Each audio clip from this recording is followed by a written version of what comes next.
the, the Global League podcast. I'm your host, William, and with me today I have Ryan. Hello. Alrighty, and today it's going to be an interesting podcast. It's a Thursday. I almost said Friday, but me and Ryan both been quite busy at work and stuff, and Ryan especially more than me. But yeah, it took a few days to do the podcast, but I'm pretty excited to talk about basically finals for some regions and the last week coming up this week for the others. And after that, we'll have no other League of Legends except for Korea, of course, who has to still play Gauntlet. My light bulb's burnt out. I apologize for the lighting, but yeah. Maybe it won't take me 7 weeks like it did that one year, like what was it last year, to replace the light bulb. Who knows? All right, let's go to the LCS. Let's start there. LCS Summer 2020 Summer Playoffs. What are we talking here, Ryan? Did we get our predictions right? One of them for you. Yeah. Ah, One of us smurfed yeah. in the LCS playoffs. It's smurfed as in you got one game right. That's 100% more wins than you got. Yeah, that is true. It was a brutal week for our predictions. As you see, there's a lot of red on this screen. But it started off, I said C9 was going to 3-0 TSM, and you said they were going to 3-2 them. They got 3-1 pretty bad. And C9, after starting the year 35-2, are not going to Worlds. They are finally dead. For the first time in org history, C9 has missed Worlds. Yeah, there's a crazy amount of upsets according to Raptor as well. And, And to be fair, I was anyone who didn't watch the podcast, I was incredibly trepidatious going okay, into the C9 yes, TSM series. I was quite That's wrong. literally why I predicted a 3-2 scoreline, and I went with C9 because I liked what I saw. I liked the pivot that I saw in EG, but I was still hesitant. TSM, I feel like they also were working with momentum. They were coming off a good series. It looked like they were slowly figuring themselves out either on two. But so the 3-2 scoreline was strictly because I felt like this was a more even matchup. But I even said so much that it could just as easily be a 3-0 on either side, depending on how the teams show up. And it was almost a 3-0 in this series as well. So I did have a really good game too, but that was about it. I will say, prediction-wise, I was way off, and we were kind of off as well because I think C9 was like Team Liquid in Spring Split for me, where I'm gonna probably predict them till they die, like until they're officially dead. I am going to assume they are gonna get it together. But we did mention at the end of the season, 3 teams were heating up, and one team was okay, and Cloud9 was struggle bussing, like CLG levels of struggle bussing for the second half of the season. And the 3 teams that we pointed out that were heating up were Team Liquid, FlyQuest, and TSM. And now those are the 3 Worlds representatives because Cloud9 simply got, I don't want to say lazy. Is that the right term? Complacent. Complacent. They got super complacent. It's either it's a combination of complacency and arrogance. Yes, where they just decided the last 2 months of League of Legends meta throughout the entire world in patches, we don't care. We're just gonna play this style instead. Not even necessarily that, but this is again coming down to the adaptation that we saw in the Evil Geniuses series. They had the one game where they played the where they finally played Senna with Tom Kench, I believe. It was in the first game of EG, so kind of weak side bot lane, but still giving a little bit more agency with their picks. But then they switched it up. Were able to get they worked with the Callista matchup. They actually let EG play Caitlyn, and they actually managed to win lane against Caitlyn. They gave playmakers to Vulcan with the Blitzcrank, with the Rakan. And just judging all that, it's like, oh, well, it seems like they actually kind of figured things out. They're going to try to go with this, even if they don't necessarily get Callista. We were seeing Sven doing a lot of solo queue practice. He'd been doing this even before the Fly series, doing a lot of solo queue passes on Caitlyn, doing with Vulcan, who played a lot of different supports with the Caitlyn, doing not just the Morgana but also the Thresh. He played the Lux, Karma, those types of champions with the Caitlyn. So They were practicing and they were preparing for it, and then we never saw it. We never saw it once. We thought I looked at that. That's what gave me hope. That's what skewed me to this. If I had known that they were just going to revert immediately back to the same way that they were drafting versus FlyQuest, there I would have never predicted C9 to win, and I would have probably just predicted a 3-0 TSM. Yeah, I agree. And I in that want case, I would to have been pick right, 3-0. just one game off. I would I picked 3-0 simply because I thought Sven and Vulcan were going to dominate on treats and or not treats, sorry, Biofrost and Biofrost. double lift. And they could, I still believe they could have, but C9 after a full series of losing to FlyQuest by banning Caitlyn on blue side, they're like, you know what? Let's do it again. Like, why did they always ban Caitlyn on blue side? Like, they can't play her. Like, But it's not even that. It's the worst part is that you could be like they could be on blue side, and they could be banning Caitlyn. But and you're talking about this being in the elimination game, like in game 4, and your chances at Worlds are over. Like I understand it's your red side in game 4, but I mean they left Caitlyn up on red side versus Evil Geniuses. yep. And granted, I know, but we've seen Golden Guardians do that to TSM, and they would actually counter TSM on red side when they would take priority on Caitlyn. So like you're even in your last game where literally losing this game is like this could be like your Hail Mary. Like if you're gonna go out, why not go down swinging? Let's get some winning lanes. Let's get some playmakers. Let's at least like if we're gonna go down, have some agency. Try to fight your way out of it. Maybe you get some momentum. Here's Tom Kench. My favorite pick. Let's do Ash Tom Kench. We'll early lock the basically like the Lucian Evelyn, and it looked like because they were like almost doing like a reverse salty run back because TSM just beat them with it. It seemed like everyone just started running it down. Yeah. It was just a complete and utter tilter. But I feel like the biggest, most utter like encapsulation of what was wrong with C9 is going into playoffs, which is like a culmination of everything, was game 1. Game 1, I feel like was just terrible because I feel like it was pretty much everything that could have gone wrong with this game. It was you're having like a Braum, like you finally pick Braum, you pick Ezreal Braum.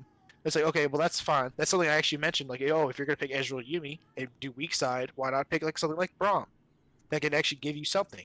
The problem is they saved Braum for last pick on blue side, and they picked it into Rakan, the Rakan blind, Yeah. and they picked Braum into it, which is a terrible matchup, and literally you just gave Rakan a winning.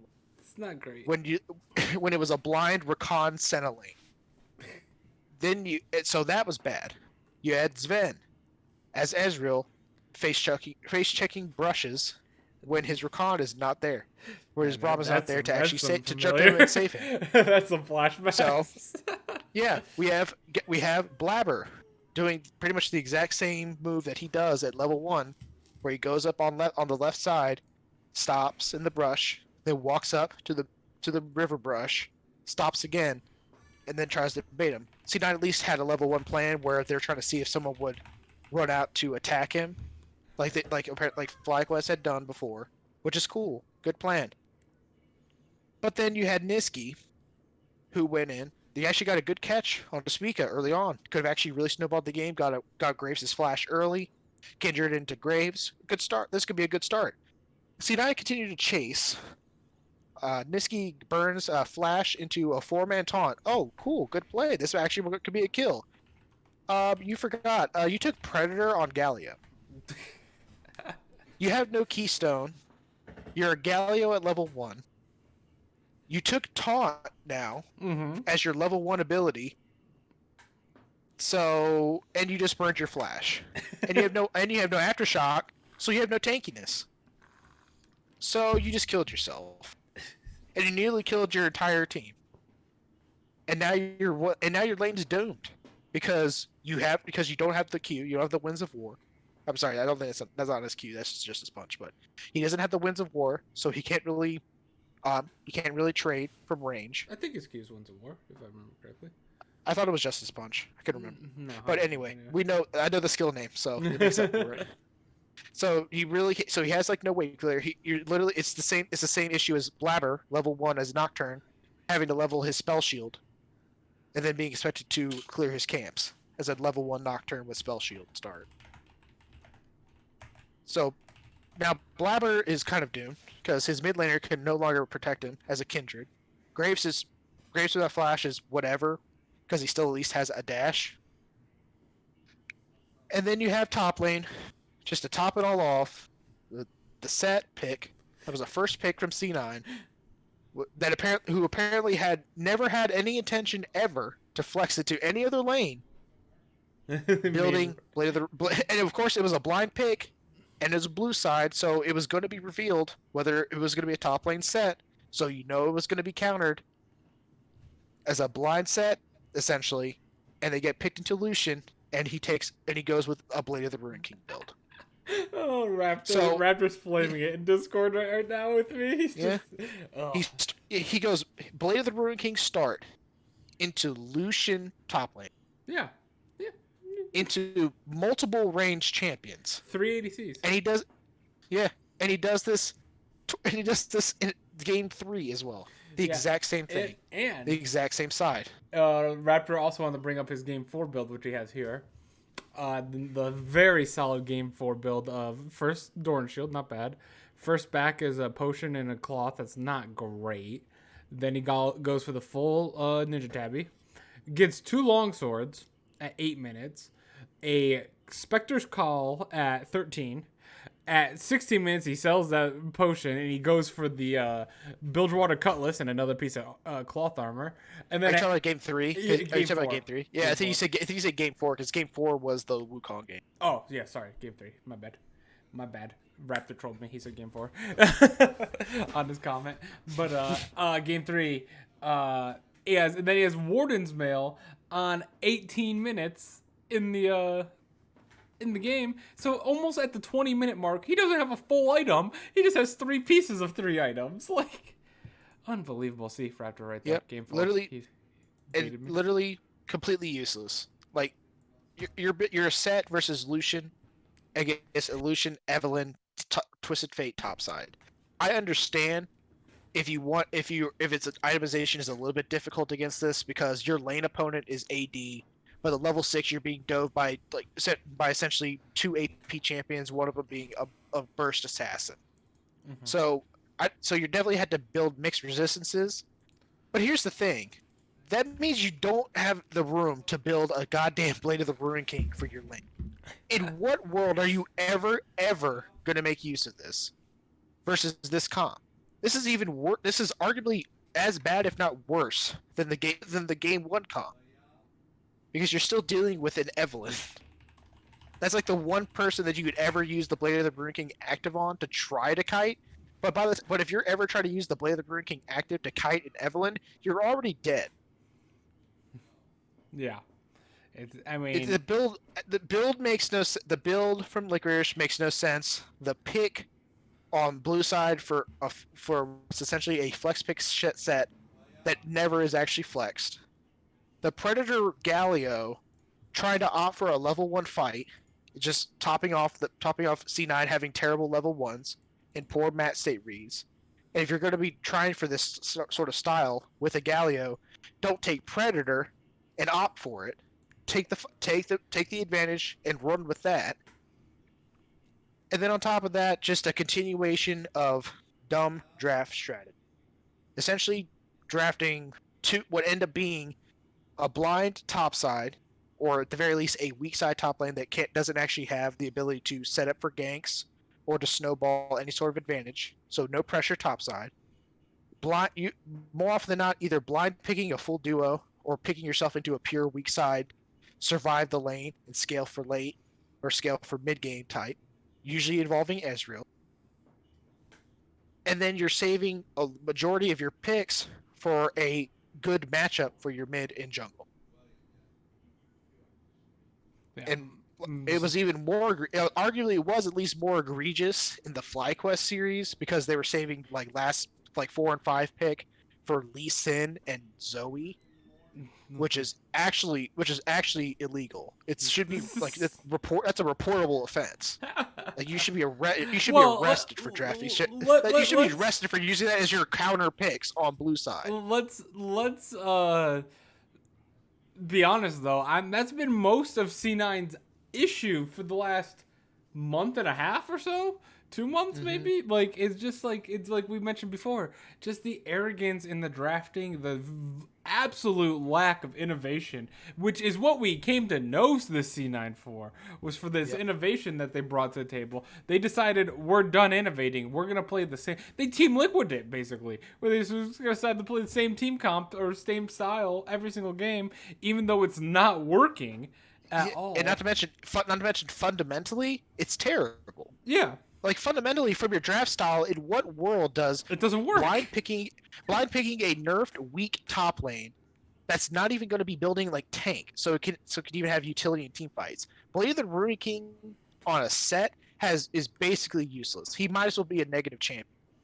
He's basically an enemy champion at this point, because the whole point why set is being flexed to mid and jungle almost exclusively, and sometimes as support with certain matchups, is because of his utility.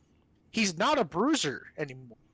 And I know they're trying to make changes and stuff to try to focus him that way, but honestly, I feel like those changes, by the way, that are coming up are just going to kill Set.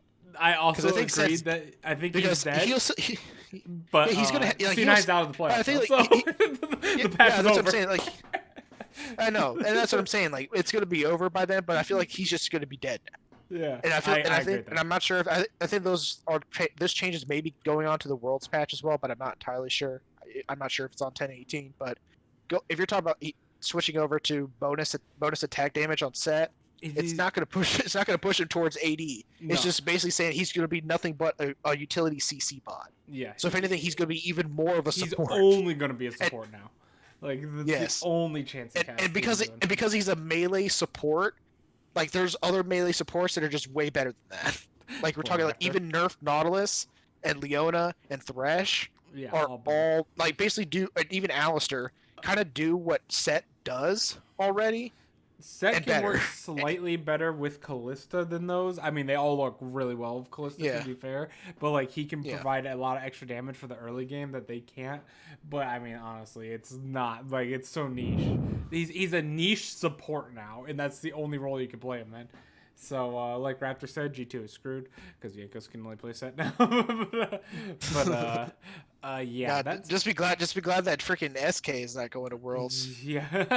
Well, I guess it wouldn't matter. I guess that wouldn't matter too much because Trick wouldn't be able to play. You're right. So he can't literally one trick his Set at Worlds.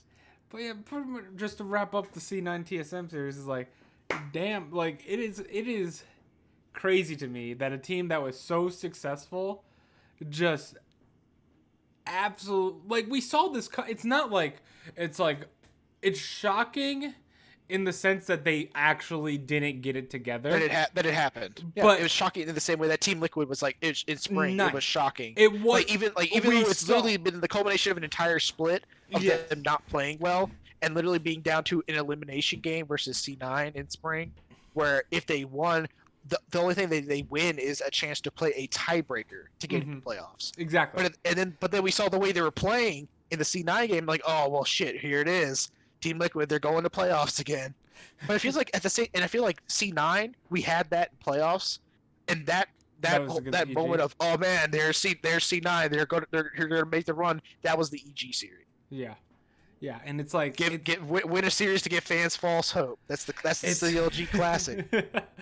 It's unbelievable to me how badly. I mean, because like we said, all the signs were there. Raptor pointed out, you pointed out in the 100 Thieves first loss about the issues with this, and then they just didn't fix anything. That's what blows my mind the most, is that nothing ever changed, no matter what. Like, you guys were clearly not winning anymore. Like there was something clearly fundamentally broken, and like I said, we mentioned Team Liquid, FlyQuest, and TSM were all on a pretty hot streak to end the year. Golden Guardians to a small extent they did lose the last 2 games on the end of the regular Yep. season. And then they kind of Yep. swapped that with TSM in the first round of playoffs. Yep. And then it's like, oh, but now all of a sudden Golden Guardians is the hot team, and TSM has fallen off. But then TSM took back momentum in their reverse sweep in the second round. So Yeah. kind of it ended up working out, but they were kind of like those two were kind of jockeying themselves for position. C9, they had it, then they just lost it. They had it in their hands. Yeah, and They showed how it worked, and they even had interviews afterwards with players like Sven and Vulcan, like outright saying that, hey, like we kind of realized like basically the way that we were drafting and playing these games like versus Fly, that like we didn't expect Fly to do this and this, like we weren't super prepared. And again, that comes down to arrogance when they literally come out of the gate saying that, hey, we didn't bother preparing anything. And that makes no sense to me because FlyQuest we didn't expect me. We had nothing.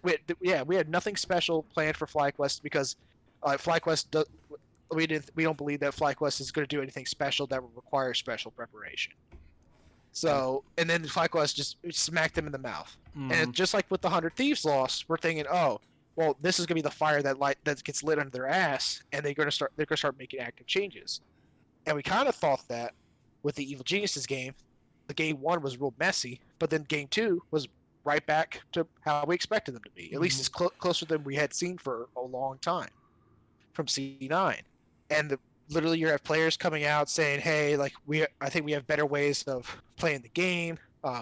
Like we need like agency for bot lane playmakers, like coming out. And then I get baited by that, and I'm like, oh, they're gonna 3-0 TSM because they play to bot lane. Their bot lane is already significantly better than TSM's, and I'm like, okay, they're gonna crush TSM through the bot lane there. But they decided to go back to because they literally never opt for it. They never opt for it once. Yeah. And it's not even like they're saying, oh, well, we're just gonna play weak side bot lane, and then we're gonna end up drafting like heavy top side focus. Like we're gonna do 2v2 mid jungle. We're going to do like 3v3 top lane, 3v3 in the top lane. We're gonna fucking snowball and shit. We're gonna look for counter picks. We're gonna play tanks, but we're gonna get them to roam mid, and we're gonna go for like 3v3 herald fights. They never did anything like that. They never even drafted anything like that. And it's the thing that the Caitlyn ban was memed on relentlessly, but like honestly, give me one reason why Caitlyn's banned on blue side instead of Ashe. Name one time TSM is ever going to let Ashe through on the third ban, or Caitlyn through on the third ban when you've already banned on red Ashe. Side. So they are 100% going to ban what you want, and you are 100% going to get the Ashe banned as well, which beat you a lot of the time until the Senna beat you against TSM. But like against FlyQuest, there's the Ashe. But like, why get rid of it? The whole thing. And this, it's what you mentioned, and it's actually something that Raptor mentioned as well. Is what I feel like it's because I know it's a lot of talk about C9. I will say kudos to TSM because it felt like TSM, like we'd memed them for so much of the year, and I know it's not just us, but pretty much everyone about like, oh, their drafts and blah blah blah, not drafting like balanced drafts, like picking weird picks and inconsistency and blah blah blah. But they came in, they had really good game plans, and almost all of it was telegraphed. I would say like they were counterable, but they picked what they needed to. They played out team fights and skirmishes really well. They got exactly what they wanted. They punished C9's tendencies both in game and in draft. They had really solid drafts this game. Like you're talking about Lucian, like counter pick like Lucian. Like, oh, you're going to blind pick a set. Well, we're going to save our blind pick for top lane because we have a feeling that you're probably just going to play set top, and they did because that's what they've been doing for pretty much the entire year, even in playoffs when set was no longer a top lane champion. Yeah. And so they picked Lucian, and then they also picked and they picked heavy skirmishing junglers. They picked AP junglers like Evelyn. They picked like roaming mids like TF. And then as soon as C9, they tried, oh no, well we're gonna take away this busted Lucian Evelyn combo. It's like, okay, here's Skarner Zillion. Good luck. So I fully agree. Yeah, TSM genuinely had C9's number, and they showed in terms of their preparation. And then as soon as C9 tried to pivot, CSM were like, okay, we got you again, because we know like as soon as you try this, we're gonna nail you with this. You're not gonna have any way to beat us. So that's kudos to TSM for that. Again, it's a lot of it is on C9, both in game and in draft, for putting themselves in really poor situations. And if you listen, anyone who listens to the brain check video, if you listening to those comms in the game, it just felt like they were so low energy. They sounded so defeated, and especially like game two was pretty good, but it felt like as soon as game three was done, even like finishing draft, Reaper himself even sounded defeated in the comms. Really. Like basically just said like, hey, well, just do your best and try to win. And like he was just so sullen in how he sounded. It was crazy. It was actually crazy. So it felt like the team itself was just so boomed after that series. But again, I just wanted to hit TSM. So we're just to be fair, in fairness to them, they deserved it. They were the better team, better prepared. They won. Yep.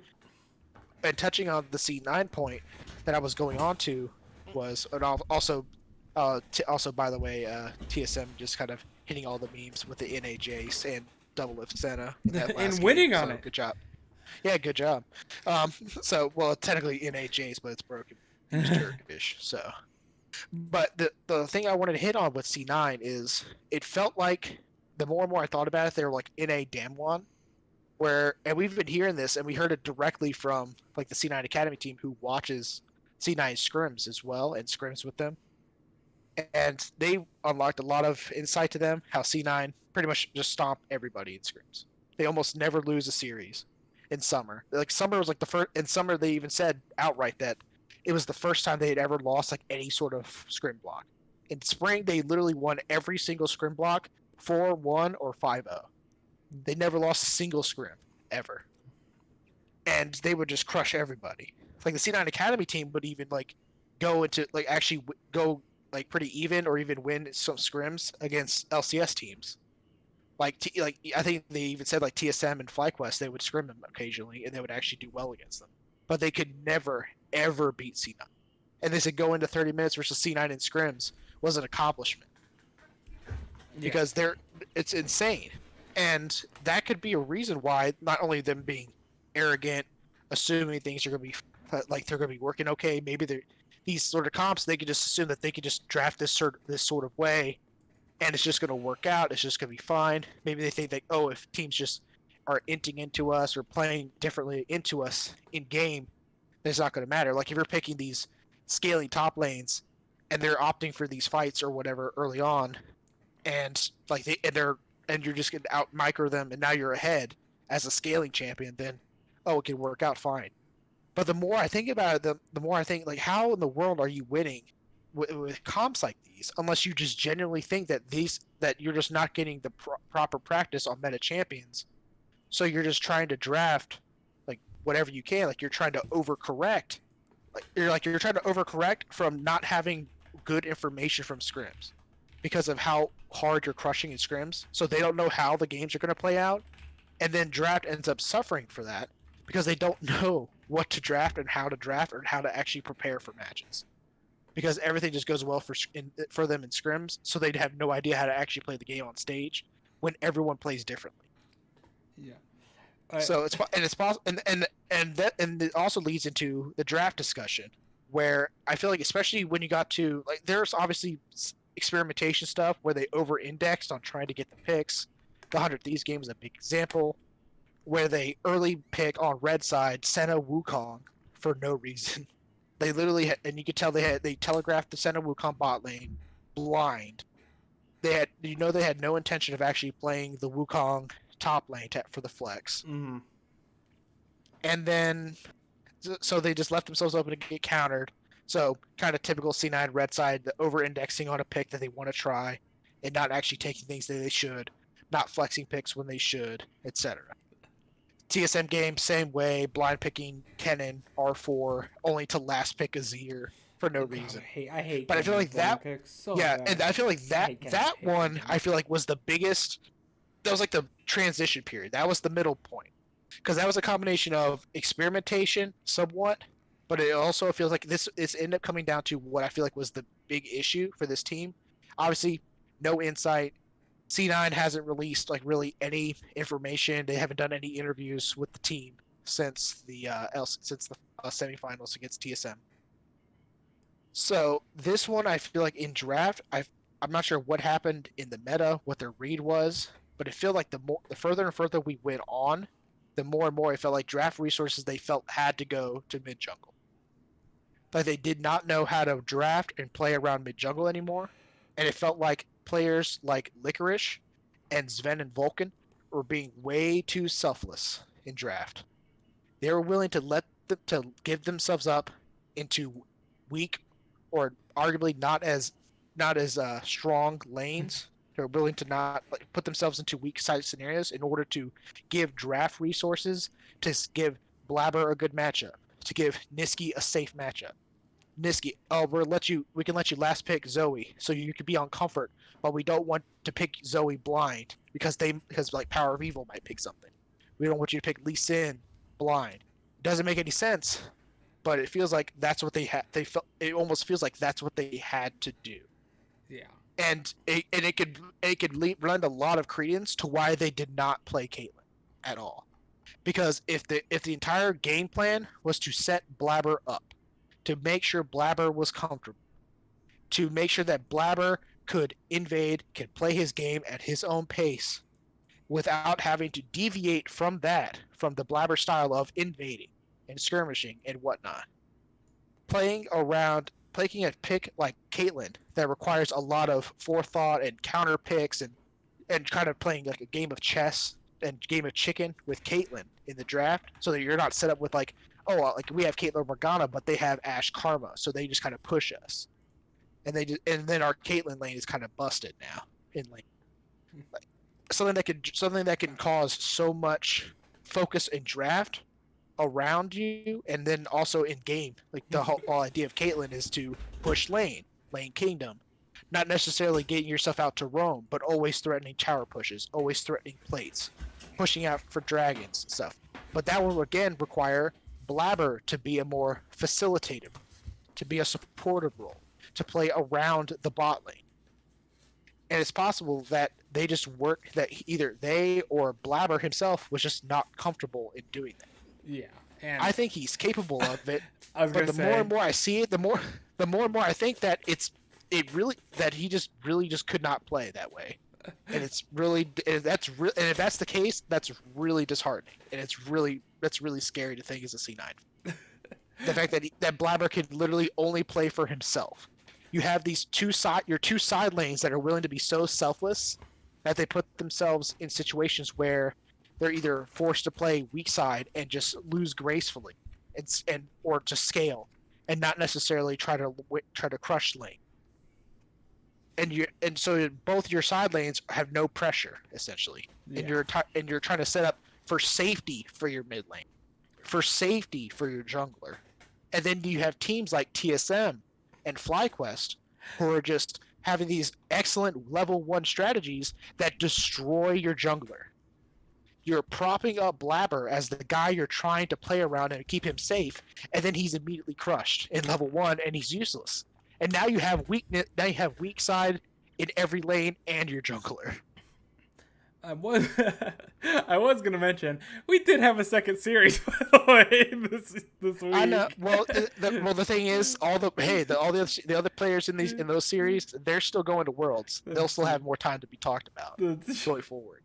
They'll have plenty of weeks left to play. Some more weeks than others. That's why I was like, okay, I'll let him go. Don't pass 30 minutes. I know, but it is. But see, that is the kind of the unfortunate thing. I feel like it's a possibility that C9 tried to experiment too much, but I feel like they also just really lost themselves, and it's almost like they lost. It's a sad thing that it almost feels like they almost lost confidence in themselves as well. And it's sad to think that I've heard like Dom made the comment that, oh, Blabber, he plays a champion like Sejuani the same way that he plays Lee Sin. But the thing is, I would have trusted Blabber to play Sejuani like Lee Sin more than I would see him play pretty much anything else that he did in playoffs. Yeah. I would have trusted him on anything else if he played Sejuani like Lee Sin, because then I know that he would actually play towards his lanes. I would actually know that he would actually go somewhere Instead of just power so, trying. It's an unfortunate thing. It'll be very interesting to see how the off season goes. It's going to be by far the longest off season in Cloud9's history. Yeah, just factually too, with the world not making worlds. Yeah. But with that, C9 was eliminated from Worlds. And that means our 3 Worlds teams have been solidified for NA with Team Liquid, FlyQuest, and TSM. So then Team Liquid and FlyQuest played, and FlyQuest looked pretty damn good. This was the team that I was terrified of as a Team Liquid fan. Rightfully so. Rightfully so. Yeah, like they matched up. And rightfully predicted by me. Yeah, I did not predict it because I felt what I predict. I think I predicted 3-2. Yeah, I felt like it's gonna be a very close series.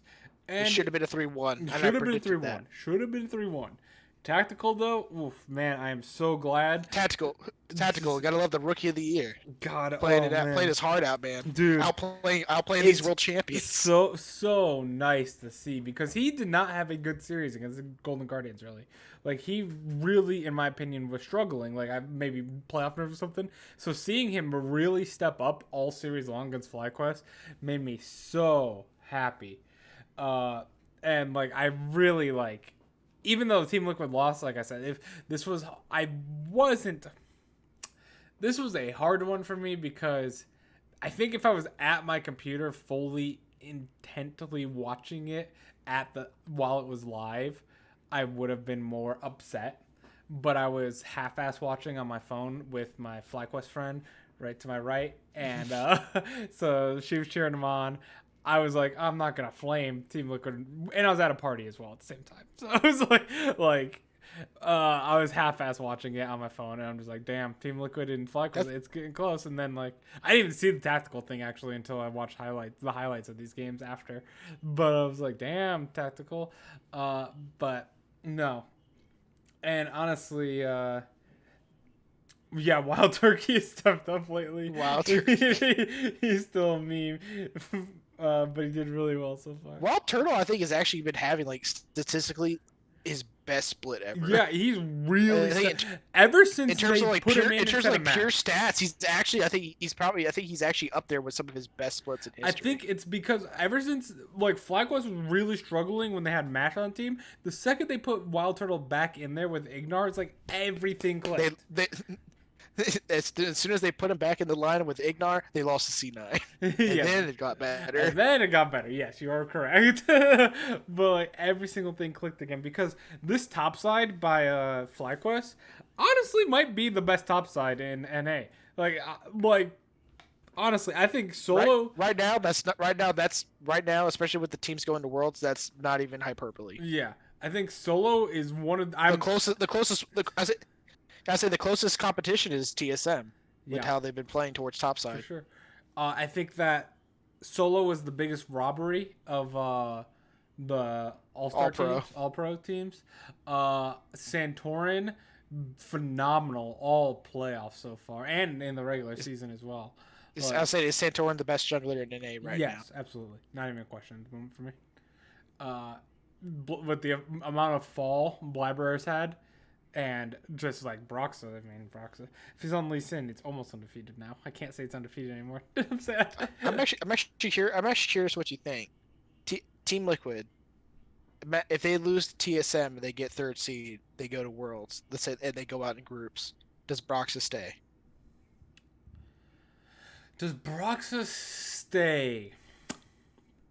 Or does Broxa stay / does Team Liquid keep Broxa? Yes, because of COVID. I think if COVID wasn't as big as it is right now, I think Team Liquid go for Tarzan. They still could. Really? They still could. But I think they throw the wallet at Tarzan. They're changing from the even split of Europeans and Koreans to just 3 Koreans and a European mid laner. Mm-hmm. What do you mean no? Go with Raptor? Because that would be great. I would love to see that. No, he said no when I asked the question if Team Liquid keeps Broxa. Oh, gotcha. Oh, not keeping Broxa. He was like no. He was very emphatic. No. Gotcha. Fair enough. I missed that. I do think they keep him. I don't think there's anything that Team Liquid could do to improve in the off season with NA selection right now.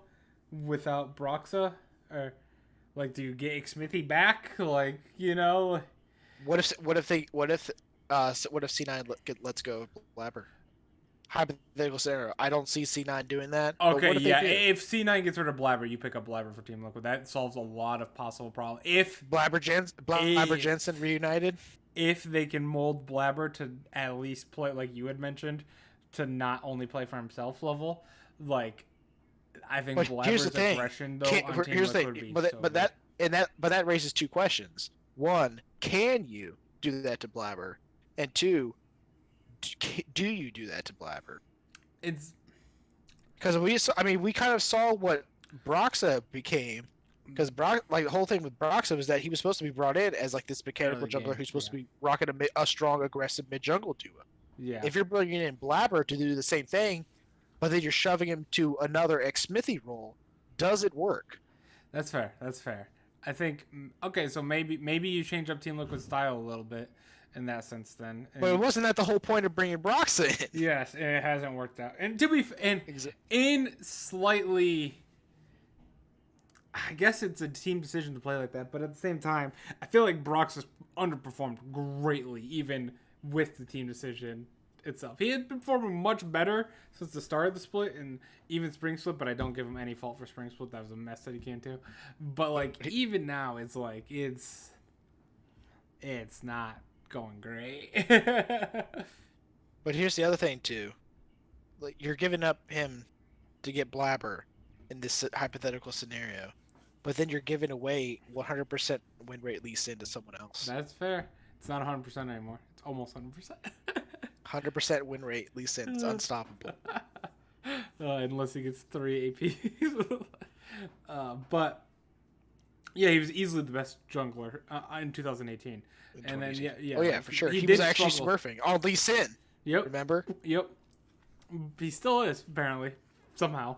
He's still, the Nexus still blows up just the same. It's just the way it goes. Smurfing on IG as Lee Sin. Mm-hmm.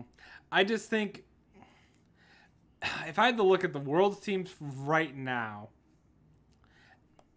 for NA, I'm not upset, but I'm not excited as well, if that makes sense. Like, they're very. Watching all the leagues, it is hard to see them getting out of many groups. let's, let's say I think that. I Will Dominate actually brought this up in a recent, I want to say it was a recent face check about it as well. Just again, going back to the C9 thing, but C9 being eliminated and these being our three worlds teams. It basically says that, wow, even C9 slumping, we saw what C9 was like in spring when they're on form. Mm-hmm. And now it's just like, well, without this, he just feels like NA is just doomed now. Yeah, it's really And hard. I wouldn't necessarily that's entirely fair because I will say that I feel like FlyQuest, I feel like they're being I'm seriously slept on, excited to see. and they're FlyQuest actually I feel like they're actually just playing really good. I think They're their playing top really side good is League of Legends really right now. strong. It's just I am kind of worried against the top side against say a Chinese team, but that I can't hold that against FlyQuest because I'm worried about the top side for every league outside of China. Yeah, that's true. Well, that's true, but I've also at the same time I feel like their early game planning is super good. Yeah, And if they're able to execute on that, like they could potentially swing their early games into a much better favor for them. That they can actually kind of do like a soft snowball, where they can get themselves off to an early lead and then get themselves to the late game where they play much better. That might work against LPL teams because LPL teams are going to continue to fight you. Now, FlyQuest will have to prepare that really strong early game and adapt it to kind of be a strong mid game at the same time and not just snooze fest the mid game. But I actually really do like Fly's chances at Worlds 4 in an A team. I don't think Team Liquid's going anywhere. I feel like they're the scrappy. I feel like if C9 on form was the team that was most mechanically and like team play wise, arguably one of the best chances for C9. I feel like FlyQuest is like the closest thing that we have right now. Yeah. Because I feel like mechanically they're all solid enough. They still have playmakers. They have a good mix of playmakers, facilitators, and carries, and their team play and their planning is really good. I mean, which could be enough to at least take enough games off to at least take a game off of the better teams to at least get them out of groups yes, and let's. I mean, let's talk in a about. decently favorable. And I Let's feel like talk they're the about only TSM team. too. Like, I Yeah, think yeah. Spica is improved insanely in these playoffs. Mm-hmm. Like, oh my I feel god, like he's finally showing what TSM has apparently been seeing in him for a while now. yeah, and like, it's finally really stepping But again, up. how much? I mean, again, how much of that is like closer inting and blabber inting That's in fair. playoffs? We will definitely see. He will be facing a completely different jungler in Broxa, who's going to be A completely different jungler, as in a jungler that will literally not do He anything. will not end. But that would He will include not end though. that would include that would include not inting, maybe, unless he's playing Volibear and he dives top lane and kills himself. Yeah, like for the most part, Broxa won't end to like Yeah. Blabber and Closer were. So we will see on that sense. It is interesting because Team Liquid has had TSM's number for like 2 years now, like at least a year and a half. Like, But hey, to be fair, TSM has also not made worlds in the past 2 years. yeah, that is fair. That is fair. And I'm kind of curious to see how it plays out because I do think right now, it sounds so weird to say, I think Tactical is probably the best ADC left remaining. Wild Turtle's probably second, and Doublets is definitely third. That's actually really funny. That is very weird. At one point or another, Wild Turtle was replaced and then replaced Double Lift, and then Tactical also replaced Double Lift and then was replaced by Double Lift again. It's interesting. Like it's very weird. I'm even though Team Liquid lost from FlyQuest, I had so much gained hope from Tactical because I told you guys last podcast I was very worried when I saw how nervous he played against Golden Guardians. I was like, oh boy, Tactical has that clutch gene, man. Yeah, even if his team is inting, like he finds the way. That was literally the gap that kept them in the game and won that game for. Last stand in the base just fucking killed everybody. Then he proceeded to kill everyone like 2 or 3 more times to win the game. Jensen hasn't played too great these playoffs so far, in my opinion. I guess he played well against Golden Guardians. He really smurfed on Demonte, but Yeah. like he got pretty outclassed by Power of Evil. Which congrats to Power of Evil, man. Talking about being FlyQuest as a team being underrated. Power of Evil has been super underrated all year in the mid lane. Oh, yeah. Even by myself. I think it's over now. He's definitely not going to be overlooked anymore. Yeah, This dude literally led like CLG to almost like to a top 3 finish in the playoffs. I think they're top 2 finish in playoffs. Then they almost made Worlds through the gauntlet. yep. And then as soon as he Classic left, CLG team went to fashion. shit.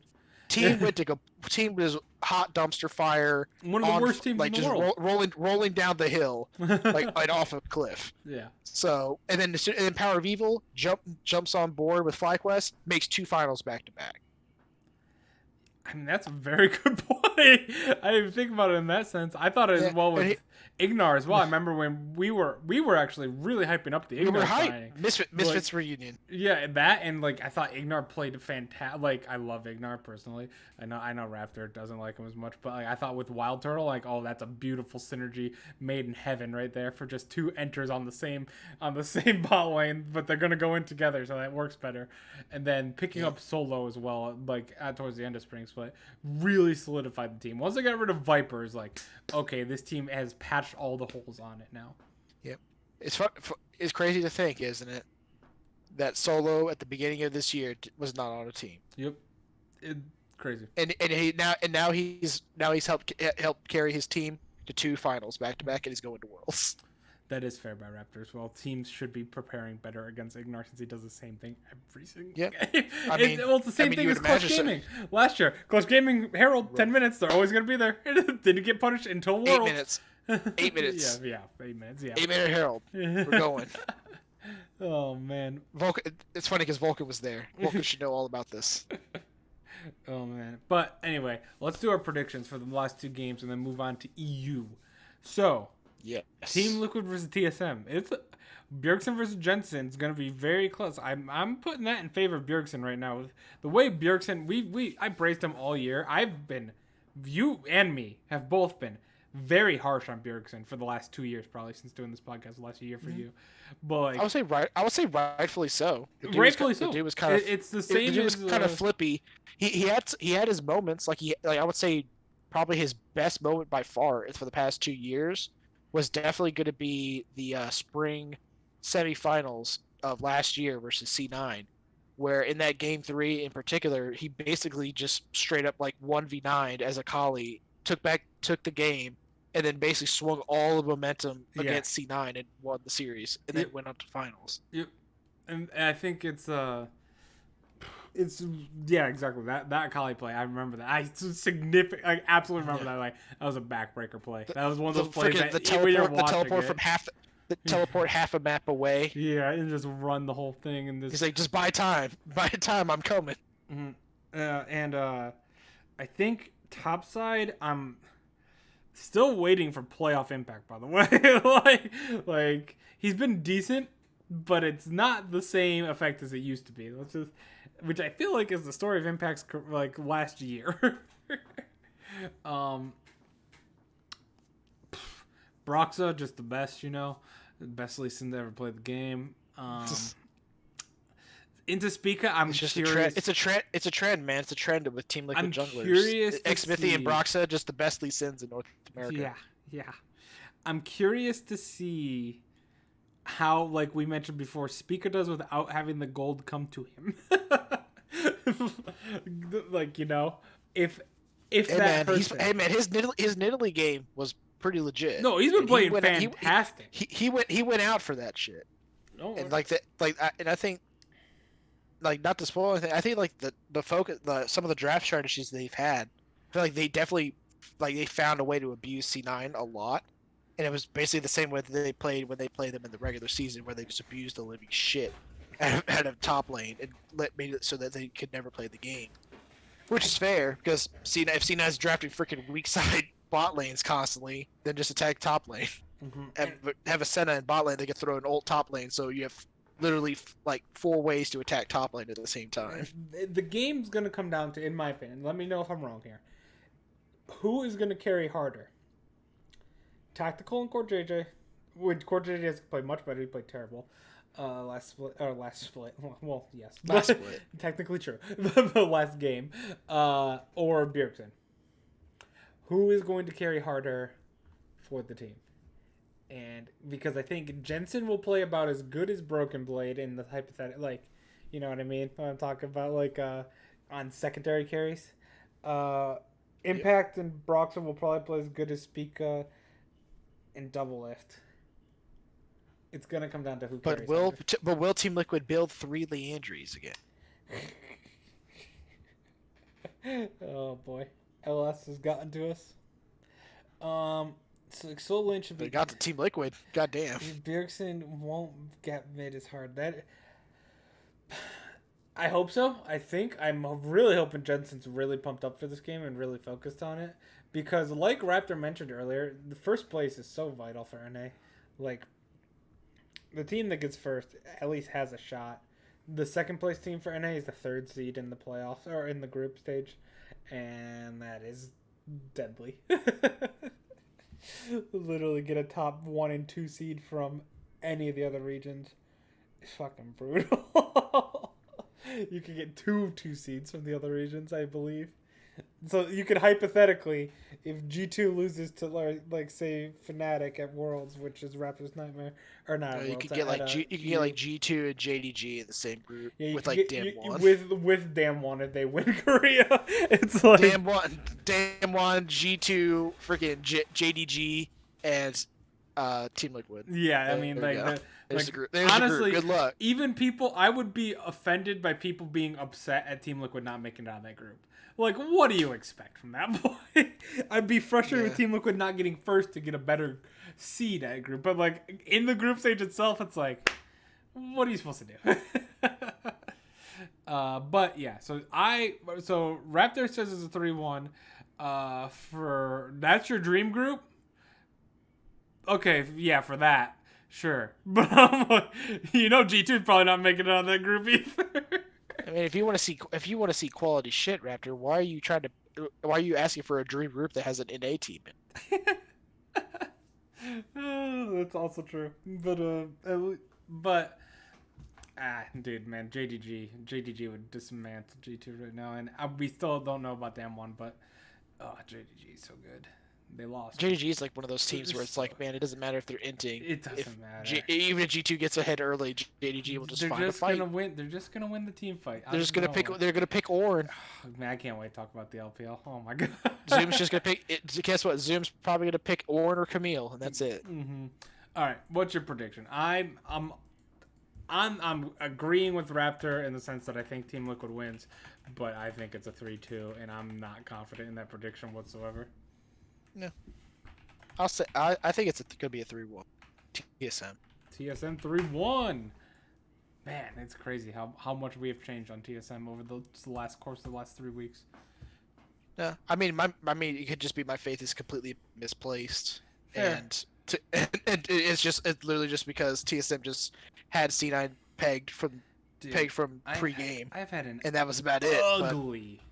I am. But I feel like 3-4-6. TSM has a strategy now. They have a strategy, and they're actually drafting coherently around it. And you could talk about like, oh, impact, weak side, black hole. When the fuck has he been a black hole? All split. Mm-hmm. If they just pull the same stuff where they could work to neutralize bot lane and then just attack top side relentlessly, and that means you're getting 3 people ahead at the same time, like that's an easy way to win versus this team. Yeah. Versus Team Liquid.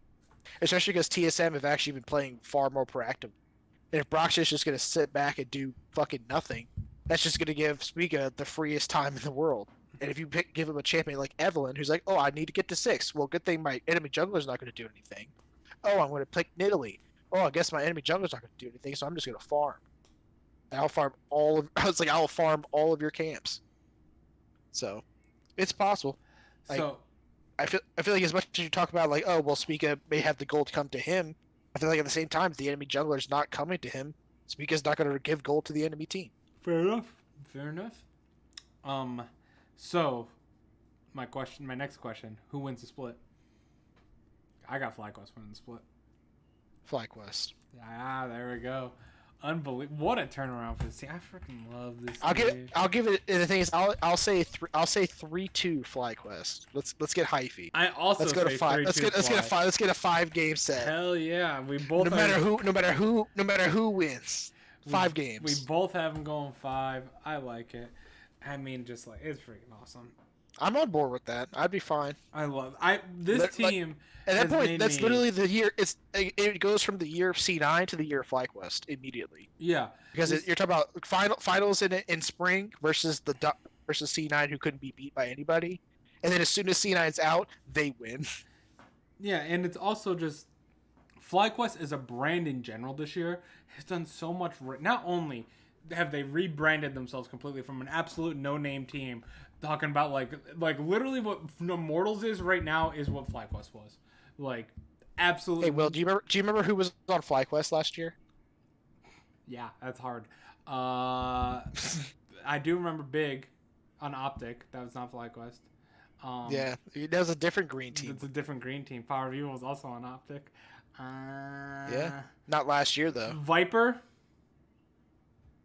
No. No. Oh.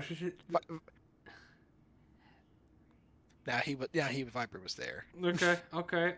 Because Viper started on FlyQuest. That's when he came in as a rookie. Yeah, because he got traded from Team Liquid.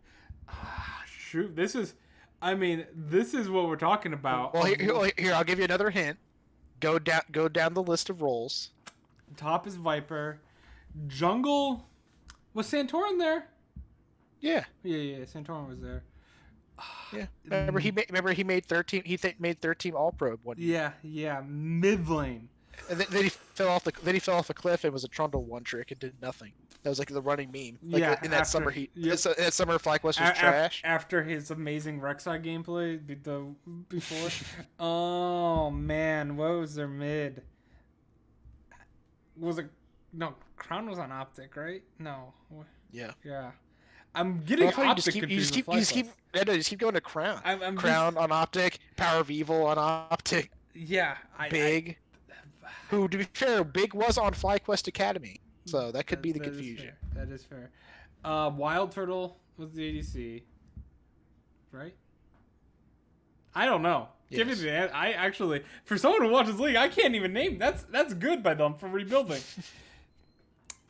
I don't even know who their support. No, their support was JJ. Yeah, it's coming to me now.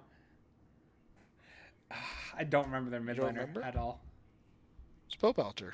Oh shit! It was Popelter. Right as you said it, it clicked in my head. Yeah, you're right. Talk about CLG and FlyQuest just trading mids back and forth. Literally Power of Evil, and Pobelter, and then that Optic hurts as well. Considering I consider Pobelter my favorite player in NA, and I totally blanked on him. Yeah. Oh yeah, and Raptor's right. They did have Wadid at one point, but JJ was the one that started in summer. He started in summer because Wadid, I think, had visa issues. Then he came in later. Because that was the point where like FlyQuest was like giga doomed that split, and everyone just threw JJ under the bus. Yeah. And then Wadid came in, and they still suck. Yeah, I feel stupid now that my literal favorite player in NA is the one I could not remember with Paul Belter. Oh, terrible on me. But FlyQuest, what do you think? It's like, what do you think Pobelter was doing, man? After 2018, when Liquid kicked him. All I could think of is him on CLG now, man. He was KL's coach.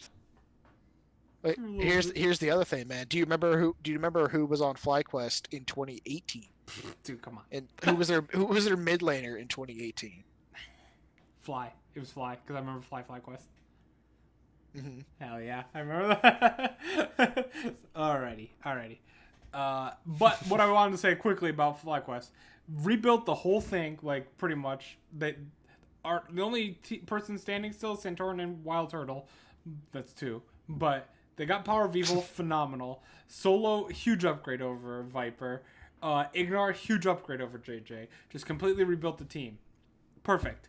On top of that, branding wise, I love my branding. That's why I love 100 Thieves. I think they're a really good branding organization. They need to get. They're working on it though. I see a vision there, so it's much better than like CLG where I see a graveyard. I just wanted to give a quick thing. I didn't want to interrupt you though. But hey, do you remember who their top laner was before Viper? I'm gonna say don't. He's another one. He's another one of your favorite players. Flame. Yeah. Hell yeah. Good job. I apparently know 2018 FlyQuest better than 2019. But well, who was their mid laner in 2018? No, stop it. We gotta go on. Just name it. It was Keen. Oh yeah. I remember that. And then Stunt was their support in spring, but then they moved to JJ. I did not know that actually. That Stunt was there. Anyway, FlyQuest. They've rebranded as the trivia, by the way. Environmental. Who cares about old FlyQuest? We're talking about good FlyQuest. Yeah, they rebranded to the environmental team, which has brought a bunch of hype to, I think a bunch of fans to them as well. It's actually why my one friend is a fan now. And better jerseys as well. Better jerseys, and everything in general. Just it got their name rebranding to donating to save the wildlife, or just trees, and then now oceans has really donate to trees, then donate to ocean. Yes, but it's gotten fans rooting for them or people rooting for them even when they're not a fan of FlyQuest, So it's really built fans. I think if you name people's second favorite team, FlyQuest takes that pretty heavily, in my opinion. In North America. In North America, yes. Why don't they try to save the animals in solo queue? There's no saving that. There's no saving that. There's no saving that. They're way too far gone. All right, let's move on to the LEC.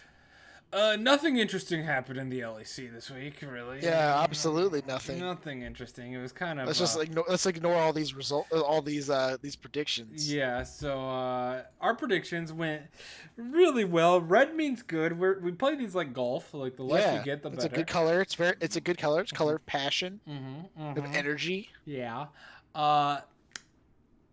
Yeah. SO4. Just think. What you gotta do is you gotta think of it like a golf score. Yeah, exactly. The lower the score, the better. Exactly. SO4's miracle run officially ended, sadly, in game number 1 of this. Ripperoni. It hurt, but it didn't Yeah. hurt me It was. as It was. I was saying it was bound to happen. it It was had to happen to bound to one of happen. these teams. And It was gonna suck no matter what. I mean, I also was laughing at one point where I made the offhanded comment that once SO4 loses one game, they're gonna collapse. They never won a Yep. game after losing. Yeah. They won the first game, then Matt won the second, and then they kept. They just never stopped. And then Schalke never stopped losing. It's like Good on like them, man. Raptor says, It's it's over. Gilius and Neon collapsed. It's almost like they semi reverted to previous SO4. I can't say they fully reverted because they were still in the 0 game, and 10. but like it was the second that loss hit them, the whole thing came crumbling down, which I was kind of worried about with such a momentum hype based team that had not had to face any adversity since the Miracle Run. Obviously, they faced a ton in the beginning of Split, but once things got it going well, they never had a learning moment to bounce back. And they were 2 wins away from World, yeah. But Mad did make it, and I am pretty happy that Mad made it. Well, I was happy that Mad made it. I'm still, I was happy at the time. So salty that we could have had Gilius versus SOFM Yes. at Worlds and Kanavi. We Yeah. could have had it. We could have almost guaranteed one of them in the same group. Yes, and Would've been great. unfortunately, we had. I mean, Mad played well though. Like they played really well. They played really well against G2. Yep. They lost 3-1, but that was a really close series. They played really well against SO4. I don't know what the fuck happened when they got giga stomped by Rogue. By the way, who got giga stomped? It's like what happened. It's like what happened to Mad Lions. What the hell happened to Rogue? Yeah, but wait. Rogue, you're talking about Rogue woke the fuck up. Yeah, like, and they were popping off this series. Yeah, this is the. They showed me something that actually almost got me excited. Yeah, what Raptor said. They changed their drafting style. They didn't play boring anymore. And they pulled a reverse C9 and actually started drafting champions to win games. How do you prep for that in one day? That is a very good point, Raptor. I think like Rogue. It's called throw your playbook out the window and just do the opposite. No. He's saying that. How does Mad Lions prep for that? If their prep for Rogue is that the thing is always the same all the time. Oh, late game. How do you prep for that? You don't. Yeah. Good luck. Yeah, and like in Mad only had one day. Well, the only thing you prep is like say, hey, if Rogue is literally going to do this sort of style, hope that Rogue is still Rogue and they'll fuck it up. I wonder if Team Liquid will do that. I doubt it, but maybe they will. But no, it was good by Rogue. I am sorry. We were part of the problem where we were flaming Rogue saying, oh, they don't deserve that world spot. And at the time, it looked like it. But no, props to Rogue. Considering what we knew going into playoffs about them, about Fnatic and what we expected from them. And then Rogue being in first place. And then getting crushed by fucking Fnatic in the very first round. Yeah, we thought. And then and showing up the performance that we had. And then it's like, okay, well, it's Fnatic and Rogue lost this badly to Fnatic. I mean, I literally thought Fnatic was about as good as Evil Geniuses, like that around that level going into playoffs, and like 100 Thieves Evil Geniuses level is where I was pegging Fnatic going in, and the fact that Rogue got turns out Fnatic was more like Golden Guardians level. They turned it up. Apparently. Because also the third surprise, well, the Mad one wasn't necessarily that big of a surprise. Like I said, I picked SO4 on the podcast because I wanted the memes to be my memes to not just be dream. Whatever. Yeah, that was our mistake. That was our mistake, man. We needed to stop believing in just like me. And yeah, so I did actually pick Mad on straight for the points. I did actually think I am a fraud. I'm a charlatan. But. No, the big game that was honestly more surprising to me personally than Rogue 3-0ing Mad was Fnatic 3-2ing G2 with a hell of a game 5, by the way. Oh man, that game 5 was spicy to watch. I mean, it was a hell of a game 4. If I do say so myself. Hell of a game throw, I should say. There was a very real world where G2 goes 3-1. Nah, of course. Yeah. The game 4 throw was quite big. Like here's what I'll say. Imagine Team Liquid versus FlyQuest, and they pull off the comeback, and they go to game 5, and then Team Liquid wins. Yeah, That's literally G2 Fnatic. Yep, that's a That's what happened. very good point. If you didn't watch EU, you watched NA, yeah, you watched it. But go watch Game 5 of this series because it was phenomenal. Oh my god, that game was so back and forth and spicy. I loved every bit of it. They But needed AP Cho'Gath. no, it didn't. No one needs AP Cho'Gath. Wonder already proved the point that or Tank Cho'Gath was the same thing. But then Whippo proved the point too. And then they made finals. Yeah, Caps, after carrying all year long, had a very bad Game 5 on that LeBlanc. Literally, the Game 4 was the straw that broke his back. After carrying so much weight, that's all it took, and he's broke. It's over. It's done. G2 is doomed. Now, if Caps' back is broken, it's over. G2's done. My question is, with the series of Rogan, I love how we went through 3 series like that, and even the Team Liquid series like that. 35 minutes on C9. Do you want to talk more about Schalke? No, I mean we could a little bit. I mean, props to Schalke, man. Absolutely. I mean, fantastic. I mean, they pulled it all back, and here's the other thing too. I'll say as well, all of these players going into the off season are almost all of them are going to be free agents. Yes. Dreams, Neon, Odo.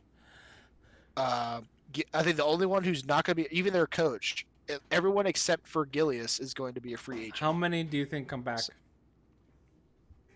Honestly, I'm not sure, but I feel like you almost want to try. You almost want to try to see if maybe, like, unless you can get like a clear upgrade somewhere else, you might just try to do a run back with this team. Because they actually showed something and just see how they do, and then get disappointed for the with an actual full split. Yeah, then we prep up when we hype them up again, and they die, and then they have to make another run. Then Kikis comes in, and then they make a run for playoffs. the meme will live. Oh man, but yeah, I mean, there's not much to say. I mean, it was always the underdog story. Like C9's was like the most massive fall from grace in the history, and arguably in the history of North America. Because even if you talk about like 2016 Immortals, who were like 17-1 and like 2 different splits, but the fact that they never made Worlds, I think they never made it past the semifinals in either split. So it was never really a matter of that. Like C9 went 17-1, dropped one single game in all of playoffs, and actually won their first title, and then went 9-0 to start, and then fell off a damn cliff and missed Worlds for the first time. I mean, we were in a very, very real situation back a week ago on last Friday, where we had a legitimate chance for SO4 to make Worlds and Mad and C9 to miss Worlds. The 2 teams that were our dominant, best Western teams by far, like compared to any other Western team for the longest time, the split and last split, and not necessarily last split for Mad, but like they were still really good last split, and like but this split they were the best European team at the moment or at the time. C9 was clearly the best NA team, and we were looking down the barrel of a very realistic team where they both missed Worlds and Schalke made it. I mean, it was realistic that we were also going to have. We were also going to have Dragon X as well, potentially in this Worlds up to this point. Like not a little preview for the LCK portion, but there's a part that we could have had these teams who were in first place and winning the split in summer for the majority of the split with Dragon X, Mad Lions, and C9, and all of them ended up missing Worlds. Yeah. And Top, but as it stands, Top was also spoilers there until as it stands, spoilers. Only one of them missed Worlds, and of course it's the NA team. I would say just last little thing is just that Schalke was always the underdog. They basically kind of repeated. They kind of just repeated and one-upped their storyline from spring, where they were kind of shit. Then they turned it around. They brought in NX, beat G2. Went on a tear, almost made playoffs. This time, they pulled off a massive miracle run, went undefeated for so long, went and actually made playoffs. And this time, they were just because of LEC having 4 spots. They were just 2 game wins away from making Worlds. But they're always the underdogs to the very end. It's always sad to see the underdog story die, but I feel like there's no one in that org that is sad about this. It's disappointing that they couldn't make Worlds, obviously, but I don't think there's no one that should be like torn up because this team was dead in the water, and they managed to get this close and pull it back this much. So they should be proud. They can hold their heads up high with this. All right. But anyway, I guess just kind of moving on. I guess we can talk a little bit more about the Fnatic G2 series. Yeah, Fnatic G2. Fnatic's draft in game 1, like Raptor had mentioned, phenomenal. I mean, Fnatic looks like a completely different team. This is the Fnatic that we were waiting for 8 weeks of the season, 7 weeks. They were pretty good in week 1, but like ever since week 2 of Soraka bot lane, this team looked terrible. In and out every week, barely winning. Like we had mentioned before, if Misfits doesn't throw to them, all of a sudden like Fnatic's not in playoffs, and now they're sitting here fighting for first place in the LEC. Like I never would have thought Fnatic. I never thought they'd beat Rogue, but there was like maybe a 1% chance to beat Rogue. I gave them a 0% chance to beat G2. G2 has had Fnatic's number constantly, and the fact that I predicted G2 to 3-0 them, I think you did as well. And just Fnatic just showed up game 1, like right away. You're like, oh, this Fnatic team's for real. And then granted, like Raptor said, G2 won the next 2 games, or not the next 2. There was game 3 where they threw, or game 4. I'm trying to remember. But it was game 2 and 3 that they won. Game 4 was the throw. No, other way. Game 3 was the throw. That's what it was. Oh. And game 3 is the throw. So G2 won game 2. And all right. Oh, man. Yeah, G2 just the game 3 they threw it super hard. Game 4 they won, and you're like, okay, G2's got this for real. They did a good bounce back on that throw, and then like it's like okay. Like G2's got it in the bag, and then we see a hell of a game in game 5. Super back and forth, super exciting. Oh, I apologize for yawning. Long day at work. But game 5 was phenomenal. And then Fnatic won it, though. At the end of the day, Selfmade was the MVP. Selfmade super stepped up. Rightfully so. Rightfully so. They got like we're talking about like junglers in NA who are like these these young carry prospects like Closer and Blabber, and how they just kind of it looked like they just kind of lost themselves and fell off a cliff in playoffs. Yeah. Selfmade has stepped the fuck up. Yep. This is like SK Selfmade, where everyone was touting this guy as like the next superstar of Europe. Loved him. But yeah, he's been MVP both series for Fnatic. Why? I have a question for Raptor, as he knows the ins and outs of G2 like no other. Why is Jankos EU Broxa now? Which sounds funny to say. He's not EU Broxa, man. His Lee Sin is actually just shit tier. But yeah, with the opposite of without the Lee Sin, like. Well, if he's the opposite of Lee Sin, he's not Broxa. Broxa is Lee Sin. Well, he is the blind monk. Fair. Inspired did look great as well in the Med series. Like he just. He definitely did look. He definitely didn't look good in the Fnatic series. No, not at all. Let's be fair. Yeah, Jankos has looked terrible on carries for the most part of this year. Let's look that up real quick. I'm just curious. Sorry to flame, but it's not been pretty. I know Jankos would probably say it himself. He's not been doing great. Jankos. I will just say one quick thing while you're doing that is just kind of mentioning a quick thing about a lot of the good drafts that we saw a little bit from Fnatic in this series. The difference was we also saw them in the Mad Lions series, where Mad Lions would actually pull out some really smart, really strong drafts, but G2 would always find a way to get around them. Yeah. So that is kind of the interesting thing, is that Fnatic, and that kind of is like one of those things that would actually put like Fnatic a step above Mad Lions, because they would actually be able to not only get a good draft difference, but then also execute on it well to actually get the.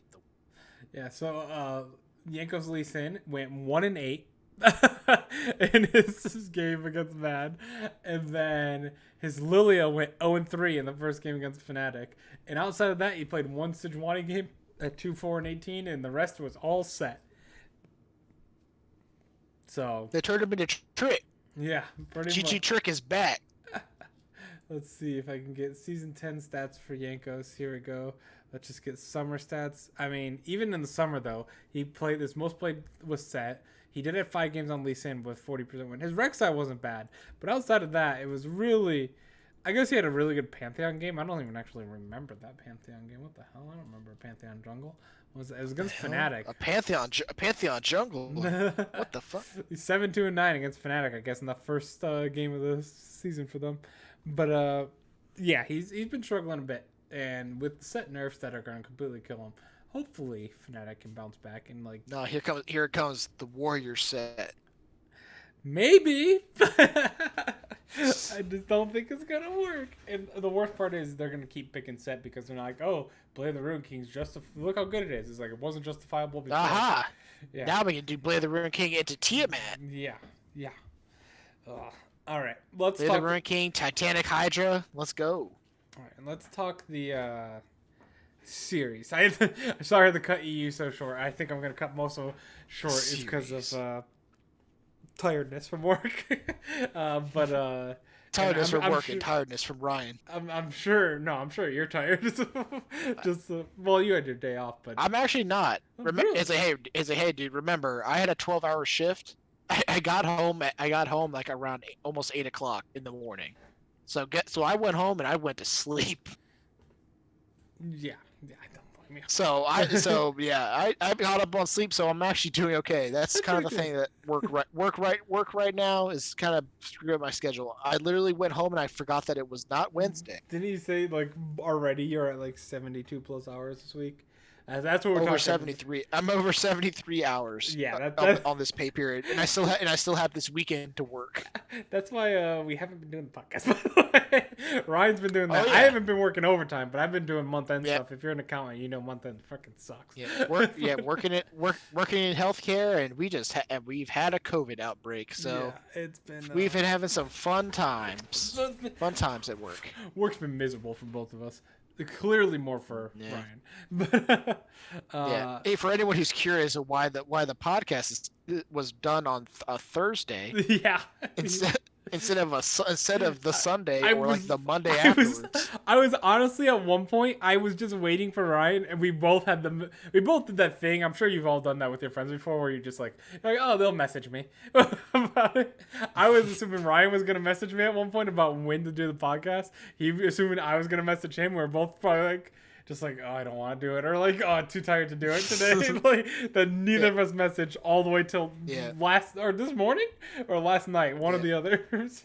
You see that was the issue, is that I was scheduled to work every single one of those days, and like my schedule, if they have me work the 12-hour shift, starts at 7 o'clock at night. Yeah. So I'm like, well, if that's the case, I'm definitely not gonna be able to do the podcast unless we're starting it like right at like 4 o'clock or something like that. Not gonna happen. And I'm at work. At that time. Exactly. Like the reason I was able to do this is because I literally said, "Hey, I'm not going to be able to come into work today. I'm already on the verge of getting burnt out. I'm on 73 hours. If I would have worked today and worked the weekend like I'm scheduled to work, I'd be over 100 hours onto the pay period. So unless you want to actually pay me freaking 30 plus hours of overtime and differential because it's hazard pay, like." That's a big paycheck, I know it's a big check, but the thing is, it's going to be a big paycheck no matter what. I'm at 73 hours. Good point. Fair point. I'm at 73 hours on a free, and I still have the weekend to work. Yeah. So I'm going to have hours coming up, but I'm more concerned about my own mental and physical health right now than money. Yeah, that's a good, perfectly good frank. Good point. Good point. But let's talk. So speaking of mental health, let's talk about Raptors' mental health after G2. Let's talk about C9 again. No. Stop. No, bad Ryan. G2 versus Rogue. See, by the way, this is also how you could tell that I'm in the acceptance phase of grief because I can laugh about it. Yeah. G2 versus Rogue. After what we saw from Rogue this week, are they able to pull the upset on G2 and actually make it to the finals here and maybe get a revenge game against Fnatic? I don't know. Are they? Absolutely not. I feel terrible but for are saying they, that. but are they, though? They almost beat them in the regular season, and that's when they were shit. Yes, but my issue is what Raptor mentioned against Mad is exactly how I felt about Rogue. In that sense, is that they sucker punched Mad so hard. But having Mad only having 1 day of prep against them and them changing their style completely was like, oh my god, like that is so difficult for Mad to perform on that in that level. G2 on the other hand will have a week that is like that was Rogue's ace in the hole type trick up their sleeve.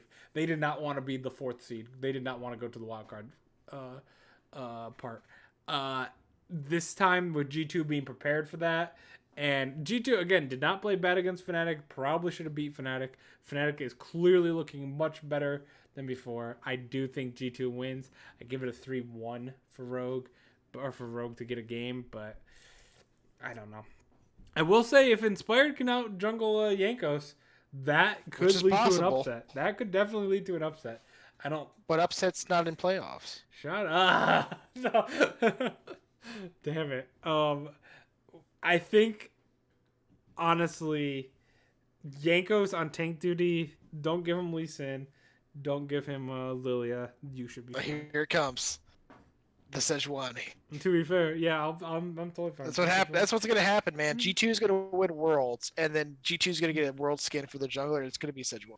Yeah, as long as they don't. It's gonna be Sejuani. It can't. It literally cannot be anything else. It has to be Sejuani. No, it has to be Braum. Braum. Like, they'll have two support skins, and one of them, and it will be Braum for jungle. They'll play carry junglers the first game for sure. I mean, if it's not Lee Sin or Lilia, as other carries apparently with Pantheon and Kha'Zix, they actually had pretty high KDA and win rates. Or what about Evelynn? Evelynn is also a good one. I think would be pretty solid. Has G2 even brought out the Evelynn yet? I don't think so. I don't think they have. But like, as long as it's like I said, as long as it's not Lee Sin or Lilia, those looked really bad, like beyond. Yeah. Let's see some Yankos Evelynn and caps on like a Lucian mid. Let's try it. There you go. I'm fine with that. However, I do think G2 wins. I think. What are you thinking? Mm-hmm. I think G2 wins as well. I say it's gonna be 3-0. Ooh, 3-0. So are you in the same boat where we think Rogue threw their ace up, like their ace in the hole, like that was? Yep. Like literally I would say Rogue going into the series has laid their cards on the table. Yep. And G2 still has an ace up their sleeve. And that ace of their sleeve is called not inting. If they just throw out the not inting card, they will just beat Rogue. I feel like that card is in a lot of team sleeves. And some teams, no, they keep losing it. No, it's like they move their hands like they get fidgety, and then the sleeve and it slides down the sleeve, and then it gets stuck like in their armpit or something like that. So they can't reach in and get it. I know a certain Chinese team that they dropped that one.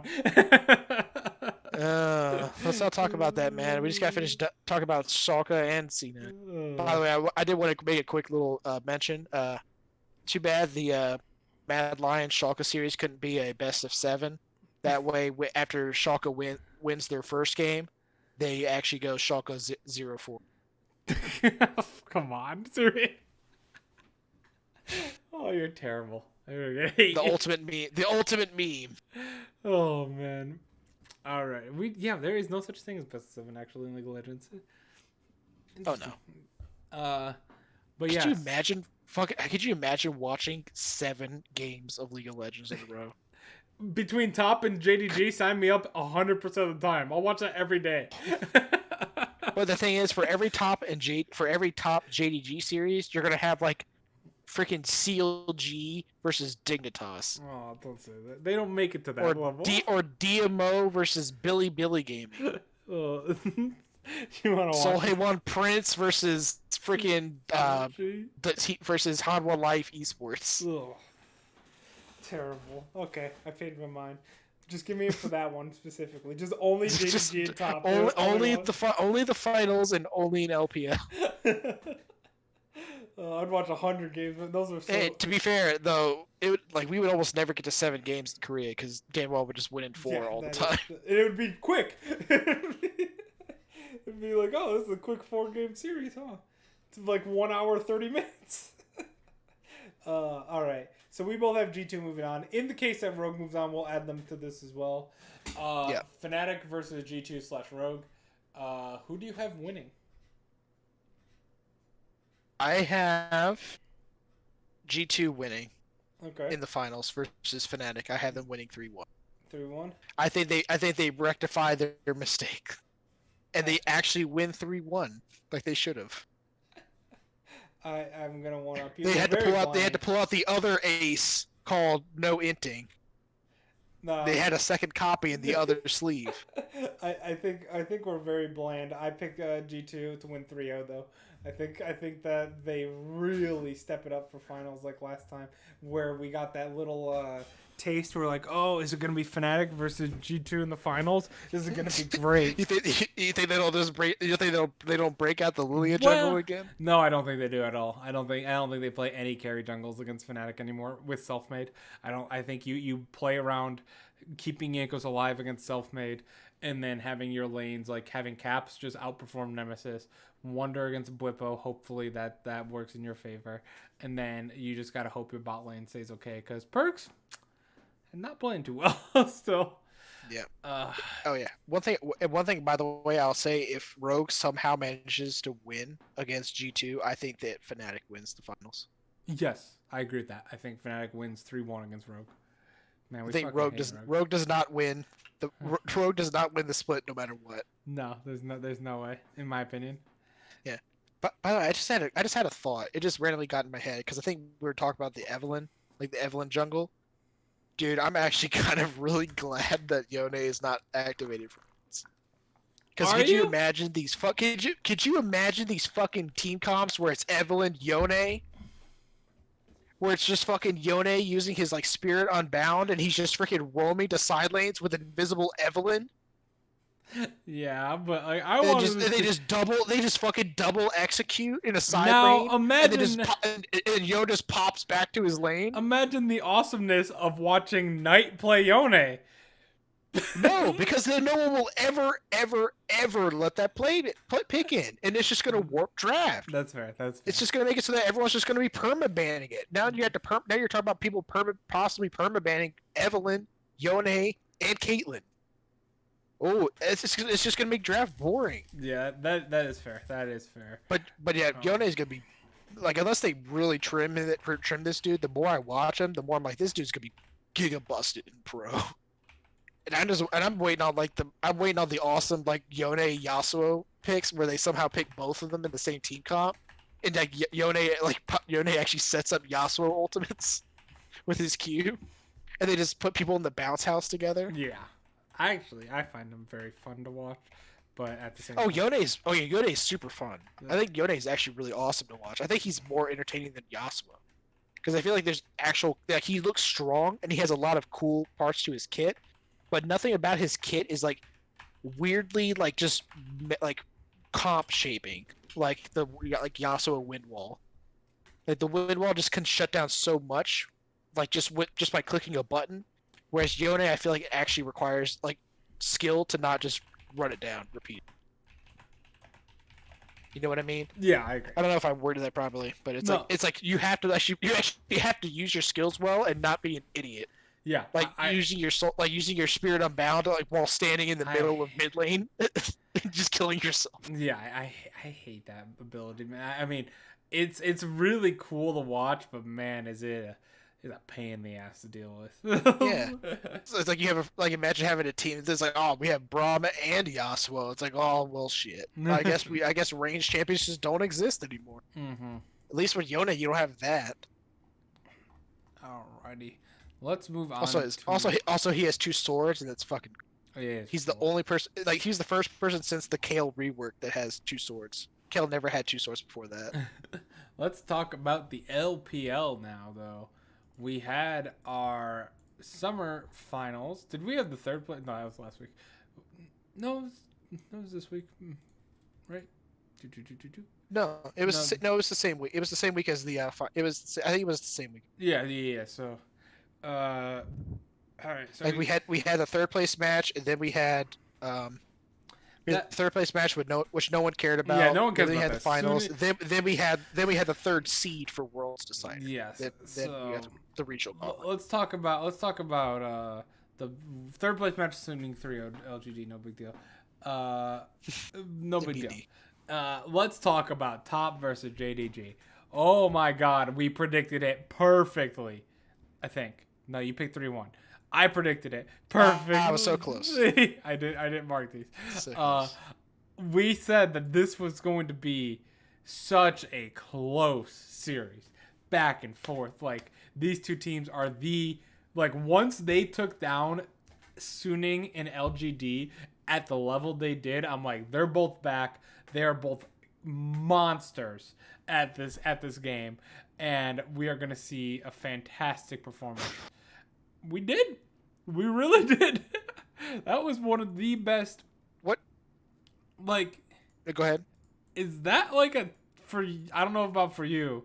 Oh, I can't look at these. Hopefully no Trojans. But was that one of the best series you've ever seen? I would say so. Yeah. I think probably the most interesting thing about this series is it's basically like a clash of styles, and it's literally in the LPL, which is which has always been about like hyper aggressive style, but then you could literally see the stylistic difference between these two teams. One is literally all about quote the better players and about just pure mechanical difference, and the other team is about pure team fighting and team play. Yep. And it's literally how they drafted that way, and they played that. And they played executed that extent. way. Like, yep. Literally, the first game was it the very first game where there was a massive fight in the bot lane where it was like 4-for-3 on the invade. If I remember correct, I believe. I want to say I remember it's like everyone just kept fighting and dying. Yeah. From But it was good. It was weird looking, but it was well played. Like if you actually went and watched what was happening in that matchup right there. Oh, thank you very much I appreciate that. Thank you, Wesley, for that subscription. I guess this is my name. Well, no, I'm sorry. I guess this my name. But damn, I lost my train of thought. I'm so happy about that. No, Yeah. But I think the biggest issue is that people see that as sloppy, whereas if you look at like when teams re-engage like that at levels is when other teams will retreat. And by retreating, you're not risking getting a hit more, but you're also not giving yourself the possibility to get some back. Like Top getting 3 kills back, and they could have easily lost 4 there for nothing, but they got 3 kills back on it, and they could have got 4. It could have been a 4-for-4, but Jin had to reload the bullets in that gun quicker. I've been there many times with Jin. I've been playing a lot of Jin recently, actually. I will say the closest analog that we actually saw outside of this series, outside of the East, was actually funnily enough it was the C9 TSM level 1 in game 1. Yeah. The idea of going for like the level 1, they go for the punish but then C9 they go in for the play. If TSM back off from that or anything like that, then it's possible that Speaker just dies, blows his flash, and C9 might be off to the races.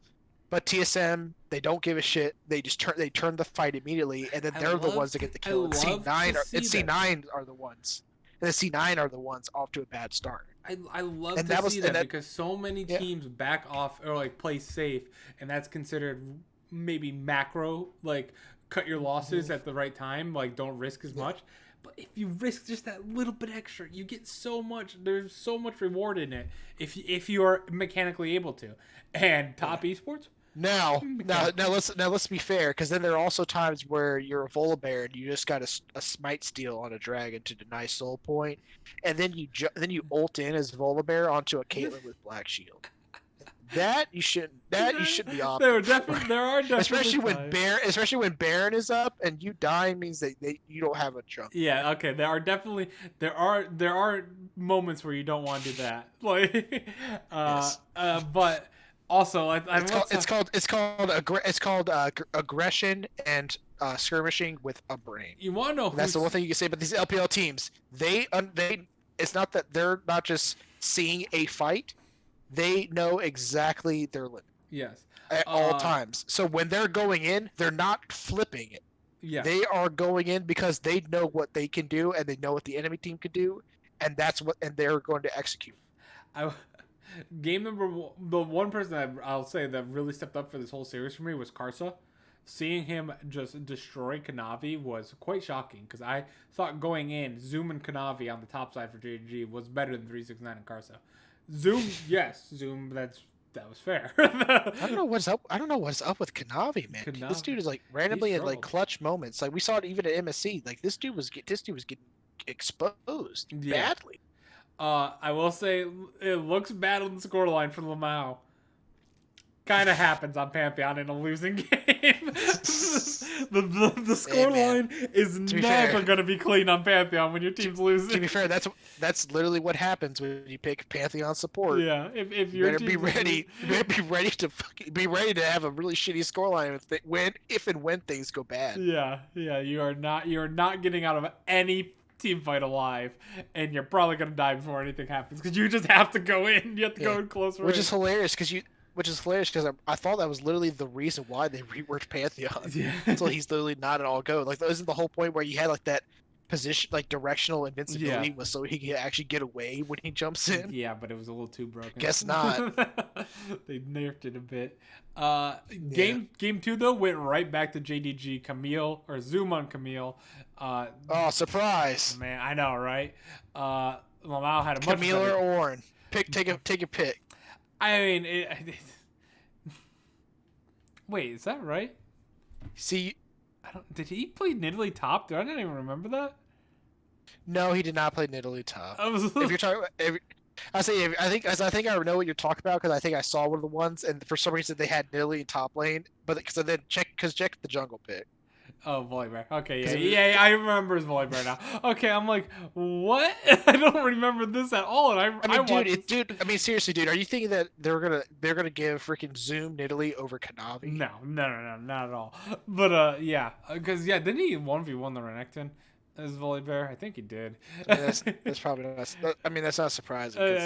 I do remember. I think he that's did. That's an LPL Renekton, baby. Oh man, it's usually pretty good. LPL Volibear.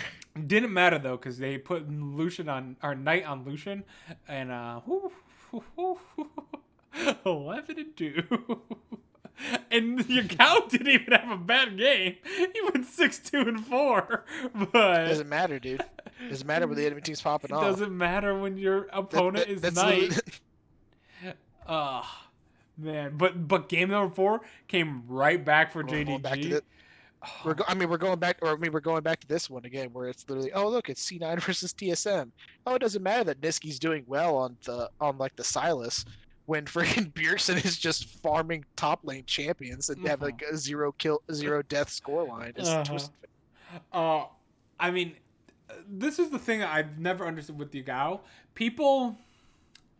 I like Yagao a lot. Because he's on JG, my favorite team in the world, apparently. Yes. But I think people, for some reason, because he is so bad outside of his, 6 champion pool, it might be 7. He might have 7. Outside of his one champion and Zoe? Zoe's his best, for sure. Absolutely. And whenever I think of Zoe, outside of his one champion. Zoe. No, he can play LeBlanc very well. He can play Twisted Fate very outside well. of his one champion in Zoe. I think people underrate. I don't think a 7 champion pool is that big of a puddle that they say it is. Because dude, you're misreading it. It's not a 7, it's a 1. It's a 1. Zoe is literally the best Zoe in the world. It is amazing how well he plays. What about Night Zoe? Night Zoe is also very, very good. But I don't know, man. I'd probably take Night Zoe over Yagao. Zoe, honestly. Specifically Zoe. Oh, that's Yes. hard. I mean, Knight's always definitely. I mean, they're probably 1 and 2. No, it's not hard. It's not hard to me. I'd trust Knight on anything, but Zoe That's especially. very fair though. Like, I've this seen is- him. I've seen him pop the fuck off on Zoe. yeah. I've seen him actually navigate a Zoe in a tank against a tank comp. But I don't. So guess what? I That don't, gets the point. I don't want to talk about Zoe for game number 4. I want to talk I don't about either. the biggest Chad in the room, known as Malphite Top. If the enemy picks Ash, Lucian, Wukong, and you get Malphite Malphite. Top, oh, The easiest man. counter pick. The easiest The win of your easy, life. easy, literal easy mode.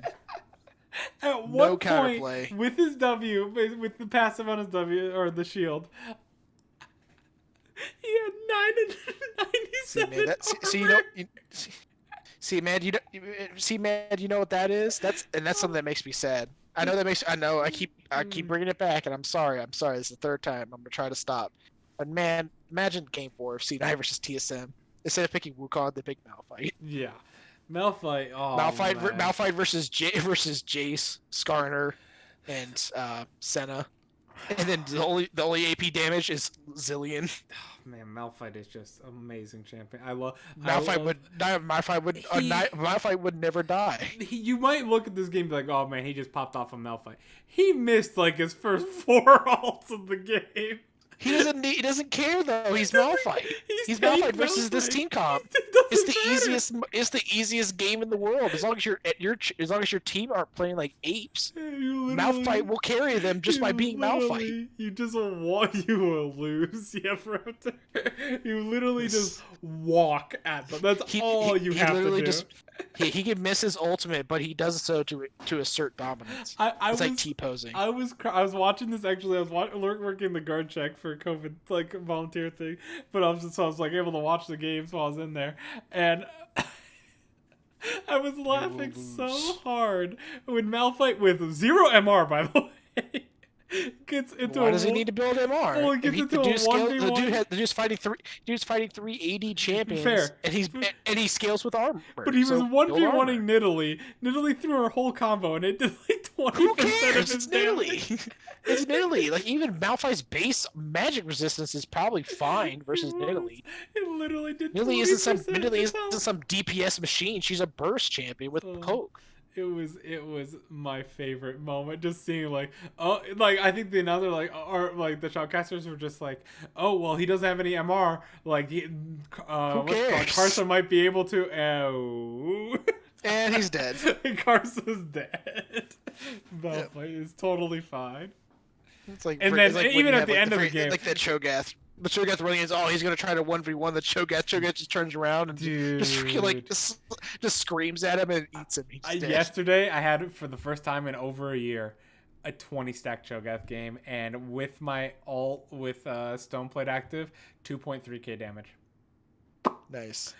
And you know what's even better is if you had 20 stack Cho'Gath with a 25 stack Magi's.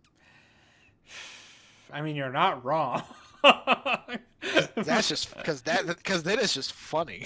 Yeah, I was. There's just so many stacks. I was literally. There's so many stacks when you die, but it's fine. We had 3 mountain drakes. We didn't get the soul. We won before it, but I literally ate. That's why you gotta int. You gotta int for the soul. It was so a you ranked can be game, and mountain soul Cho'Gath. I really need to get back to Plat 2 so I can play with my friend Keegan. So like, cause he's in Diamond 4, we can't play together, and it's humiliating that I have to wait for his Smurf to level up to play with him. but yeah, I'm in my series. But like, I You literally gotta get good. Just get good. And I go to had Diamond. 7.7k HP. Then on top of Nice. Stoneplate, it was like 12,000. But that's why you gotta get the soul, so you get even more bonus She resistances. fully died in one bite.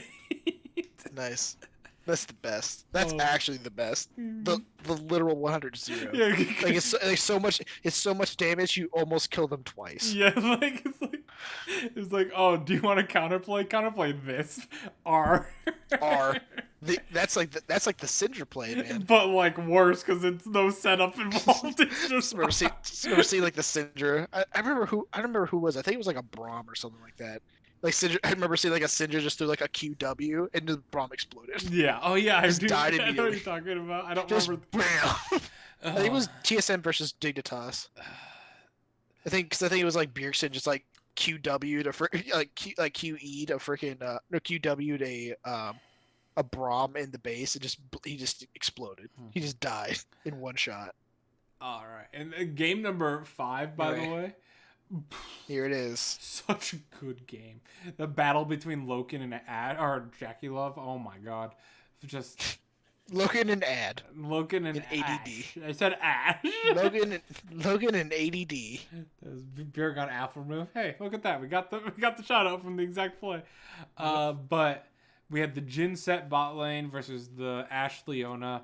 2 pretty decent bot lanes. Yagao on Zoe actually was making Knight look really bad. Like, Knight was looking terrible in this game till he wasn't. Dude, he was scaling. He was like, Yagao was popping off on the Zoe against him. Doesn't matter though. Oh because guess what? Get outplayed. Get outplayed. I've never seen a Syndra ball do that in my life. I've never seen one go that far. Oh yeah, you didn't know that? I did not know that. You didn't know the Syndra ball worked like a Zoe bubble? Yeah. No. The range gets extended over walls. It's nuts. Because it works similarly to like a lot of different like particles when you go it doesn't seem right. No, it works because think about how like you flash over walls. Yeah. If you're as long as the flash like gets you to a certain distance through a wall, it takes you out the other side. That's how the ball works similar. Yeah, if you get the ball so that it goes through, so it's like it would have stopped like partially through a wall, it will just extend it past the wall. I've never seen a Syndra stun go that far in my life. And it works. That's why Knight's the best mid in the world. Easily. He's not the best mid, he's the best player. He's the best mid in the world. The best player is not going to Worlds, unfortunately. Just 2 boys talking. You heathen. I apologize. Big is unfortunate. Well, I know. FlyQuest goes to Worlds, so he's their substitute. There you go. But could you imagine, man? I would game 5 of Worlds, FlyQuest versus top esports, and here comes Big. Big rolls in. I mean, and they win. They win Worlds, and Big is a world champion. It's the prophecy of Promiscu fulfilled completely. Oh man, I just think I don't think it's a spoiler for either of us when we're talking about probably a World's top 20. Did you think about the World's every player for list, or at least not in order, but like a tier list for them? Like just do like a tier list of every single player that's going to Worlds. Yeah. Well, I would say I could not actually do that because I'm not even familiar with a lot of the wildcard teams, so I couldn't do that one in all honesty. Yeah. It would not be fair to them. But I mean, literally, if you're talking about like, the only thing that you could say about like the LPL, like some of the LPL players, is that some of the individual players you would probably rank lower, like in maybe A or B tier. I think maybe the lowest I would put any. I say like maybe the lowest I would put any LPL player would be like high C tier at lowest. That's like if I don't just put them in. Yeah, it would have to be someone on Suning or Yuyanja or I don't think it's anyone on JDG. It's not the other form. Probably LGD as well. LGD. I mean, it's one of those things where it's like, I mean, it's like I'm looking at players like on JDG, like Kanavi, Zoom, and Livmao are like all players that I would put S tier, no problem. But Yagao and Loken, I'd probably drop to either A or B tier. I think they're both A tier. I think they're definitely not S tier. They're not S tier. S tier is like I feel like Knight is like S plus, and Knight would be like S plus. Last year when Loken was on top, I'm like, Loken's good, man. It's Ben's the problem, and look at him now, man. He's one of the best ADCs in the entire freaking world. And he's a really, really good Jhin. He's actually so obsessed with. Doesn't he have the picture of Jhin, like the Jhin mask? If I remember correctly, was that Loken? Oh, I don't know. I actually don't. But actually, that wouldn't be surprising though. He's really good with him. I think everyone. His time to shine has come because Jhin is meta again. I know, dude. I've played a ton of Jhin lately. It feels so good at the moment. I play him with. I don't know if I'm building him right. Let's actually look it up. I do a very expensive build, but it feels good because you never fall off. No, I'm not necessarily doing it correctly. I'm probably doing something wrong, obviously. But I like to do my own experiments because I don't necessarily like following build paths. I do IE into Storm Razor, into Rapid Fire, into Essence Reaver. So I get the 100% crit with... So you basically built him like Caitlyn. Yeah, kind of. But I build like heavy damage. I think the last game I played, like when I get that done, you're 100% crit with 667 damage or AD. Like it hurts. Like Oh yeah. any squishy that's in the front. There was a Nico. This was literally a few hours ago. Nico like trying the front line. I hit her with the rapid fire Storm Razor proc, and it was like about 75% of her health. a lot of times if you want to just play for like pure burst, like you just want to do like auto Q auto.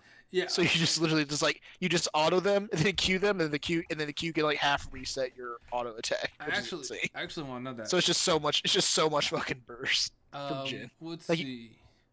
They had just mentioned that the only teams playing Jin is China and Reckless. Alright, I call them The Reckless. region of Reckless. That region of Reckles. Yeah, and I will say I think the other thing about like the Jin is probably because a lot of times LPL I guess they're also tilting more towards the utility meta. Like they're like other regions are still doing like Ashe, Senna, etc.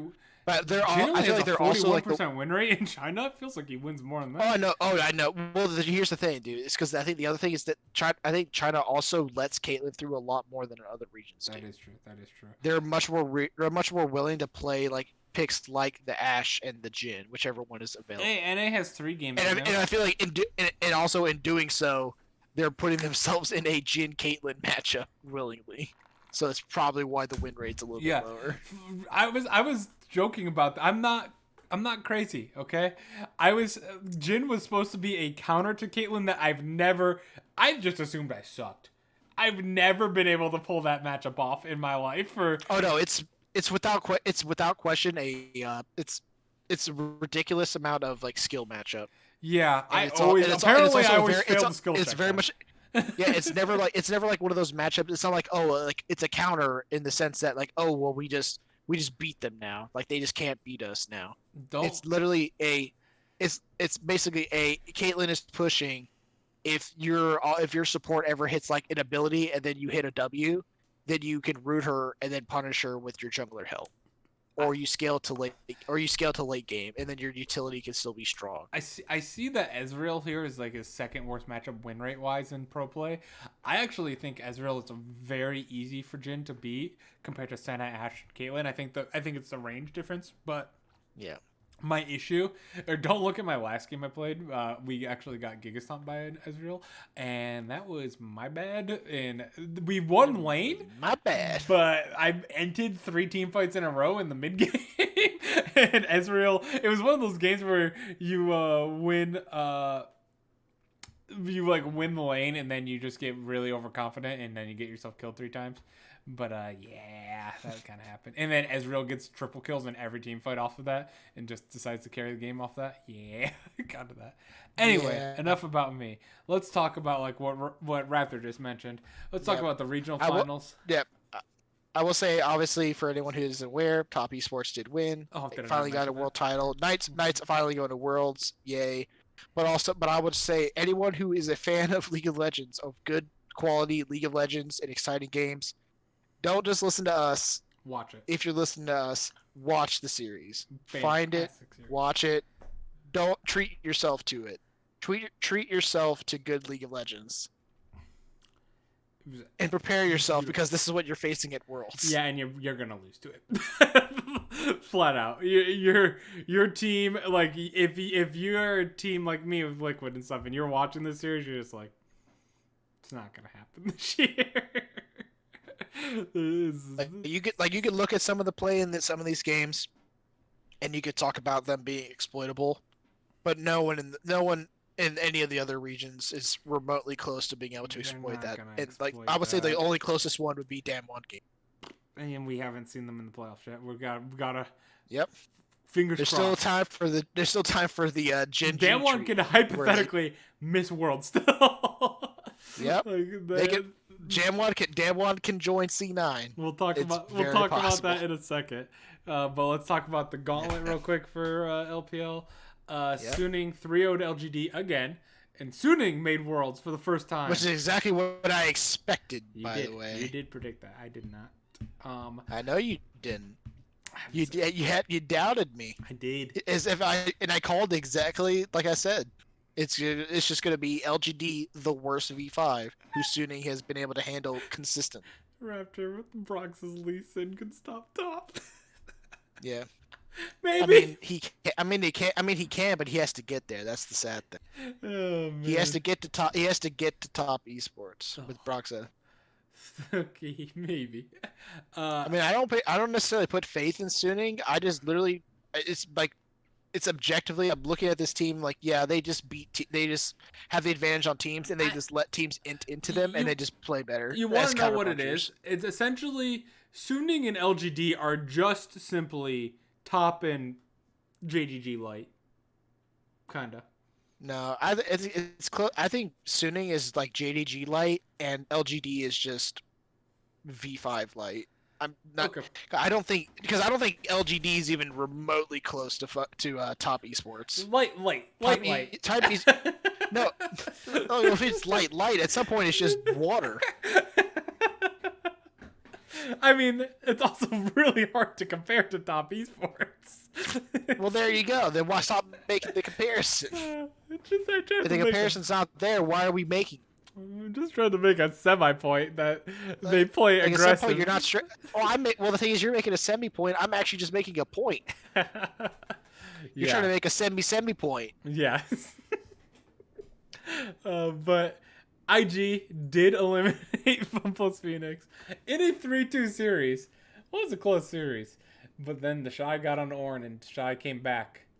And then the Shy got put up. The Shy did what C9 did, and they put their top laner on Ornn duty. And it worked. And then the Shy came back for the LGD series and entered again. And yep, the Shite. The fact that Rookie's not going to Worlds. The Shite and Dookie. It's hard. I wanted IG at Worlds. You wanted IG at Worlds. I think Raptor wanted IG at Worlds. It's hard to... I love this team so much. I mean, I didn't necessarily want IG at Worlds. I just thought they would go. You thought they would make it.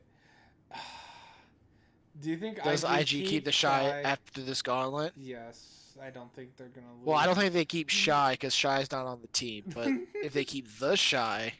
I think they keep... I think they still do, yes. I think they do. I think they do.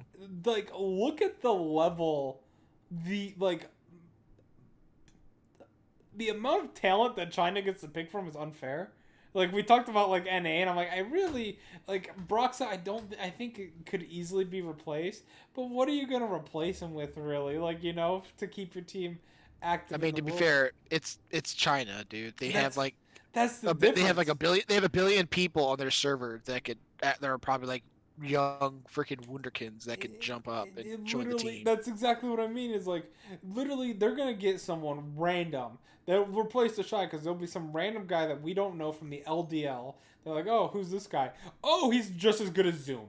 Okay, cool. Where was he last year? Oh, he's only 17. He wasn't eligible to play. That's cool. He was a fetus, and they were just waiting on him to go into the growth chamber to get him up to 17. Oh, it's like, oh my god, I just don't get. Let me get Sandy real quick. She's knocking at the door. Dog. Dog. But yeah, I just think that it's I mean, look at V5 this year. V5 this year is the culmination of China right now. None of these players existed, like, in the league scene at all. None of them, outside of maybe PP God was a little bit in the FunPlus Phoenix scene, like people kind of knew about that. They were all just meh players. Gods. One split later, absolute gods. Yeah. To be fair, almost all of their players were on loan from Suning. Yeah. So apparently Suning is just hoarding talent and trying them out on other teams. So Yeah. and here's the thing, a lot of those contracts, even some of the ones on Suning, are expiring after this year. So a lot of those players, like you're going to be talking about V5, like the players that we saw in V5 going into the Suning lineup. I mean, potentially. the issue is like with China's like what is crazy about it is that I just want to bring this up real quick before we move on. No. The LDL has 25 teams in it. Like, you think China has a lot with their 17? Their Academy essentially league is 25 teams.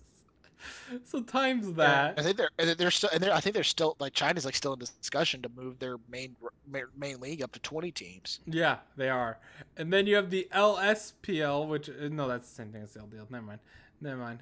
I think they they changed the LSPL to the LDL. I was like, they have like 25 times 5 at minimum, not counting any. Not counting. Oh, what is this? What is this? Oh, this is the Suning team.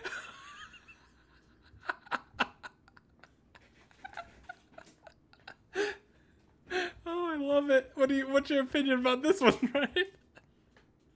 Hold on, I gotta wait for the stream to catch up, dude. No problem. Oh my god. Okay, I'll say right now, I like this logo better than the main logo. I do too. I just saw that. I feel like it has a lot more charm. Yeah. All right. We got distracted. I'll say too. I wish the hair was a different color. I wish it was like almost like a silverish white, and then it just kind of carried that. Okay. Just kind of carried that like white, like kind of like the white, silver, and blue aesthetic. I feel like with maybe a little bit of gold outline, it actually would have been pretty sick. It would have just been completely distinct from the Sunni. Man, I just saw that. Like, wait, what? Wait, hang on a second. But anyway, let's move on quickly awesome, before we get. To I want that team in the league now. Yeah, but the whole thing is like, it sounds absurd that the Shy can be replaced, but you have 25 teams with just loads and loads of talent just sitting there. That's 125 players minimum. They have the means to. Why should they not? No, fair enough. Here's the thing. Look at friggin' IG. They dropped Jackie Love after they won a world title. Mm-hmm. Well, it was the year after they won. Well, I know it was a year, but still. Yeah. I mean, the whole point was, look at that. They made freaking semifinals at Worlds, and then they dropped Jackie Love, and they had a completely new bot lane. Mm-hmm. I know they didn't play well towards the end of the split and stuff, but I still liked Puff and Southwind a lot when they were on VG. Hopefully they can get together again because they had a very poor second half. But what if IG just pick up Gallad? Don't get me excited like that. Gala. Oh man, I love Gala. And then Tarzan in the jungle. No, Tarzan has to come to Team Liquid. No, because then we could get Ning on Team Liquid. I just don't feel like Ning and Team Liquid really match well together.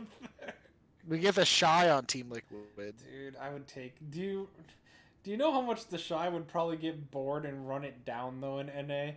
Like, I mean, it wouldn't be much different. Yeah, but like, Tarzan has to come to my team. I'm just copying what Raptor said in the chat. It's a very good impression. Yeah. Hey. But what if they get Tarzan and Chovy?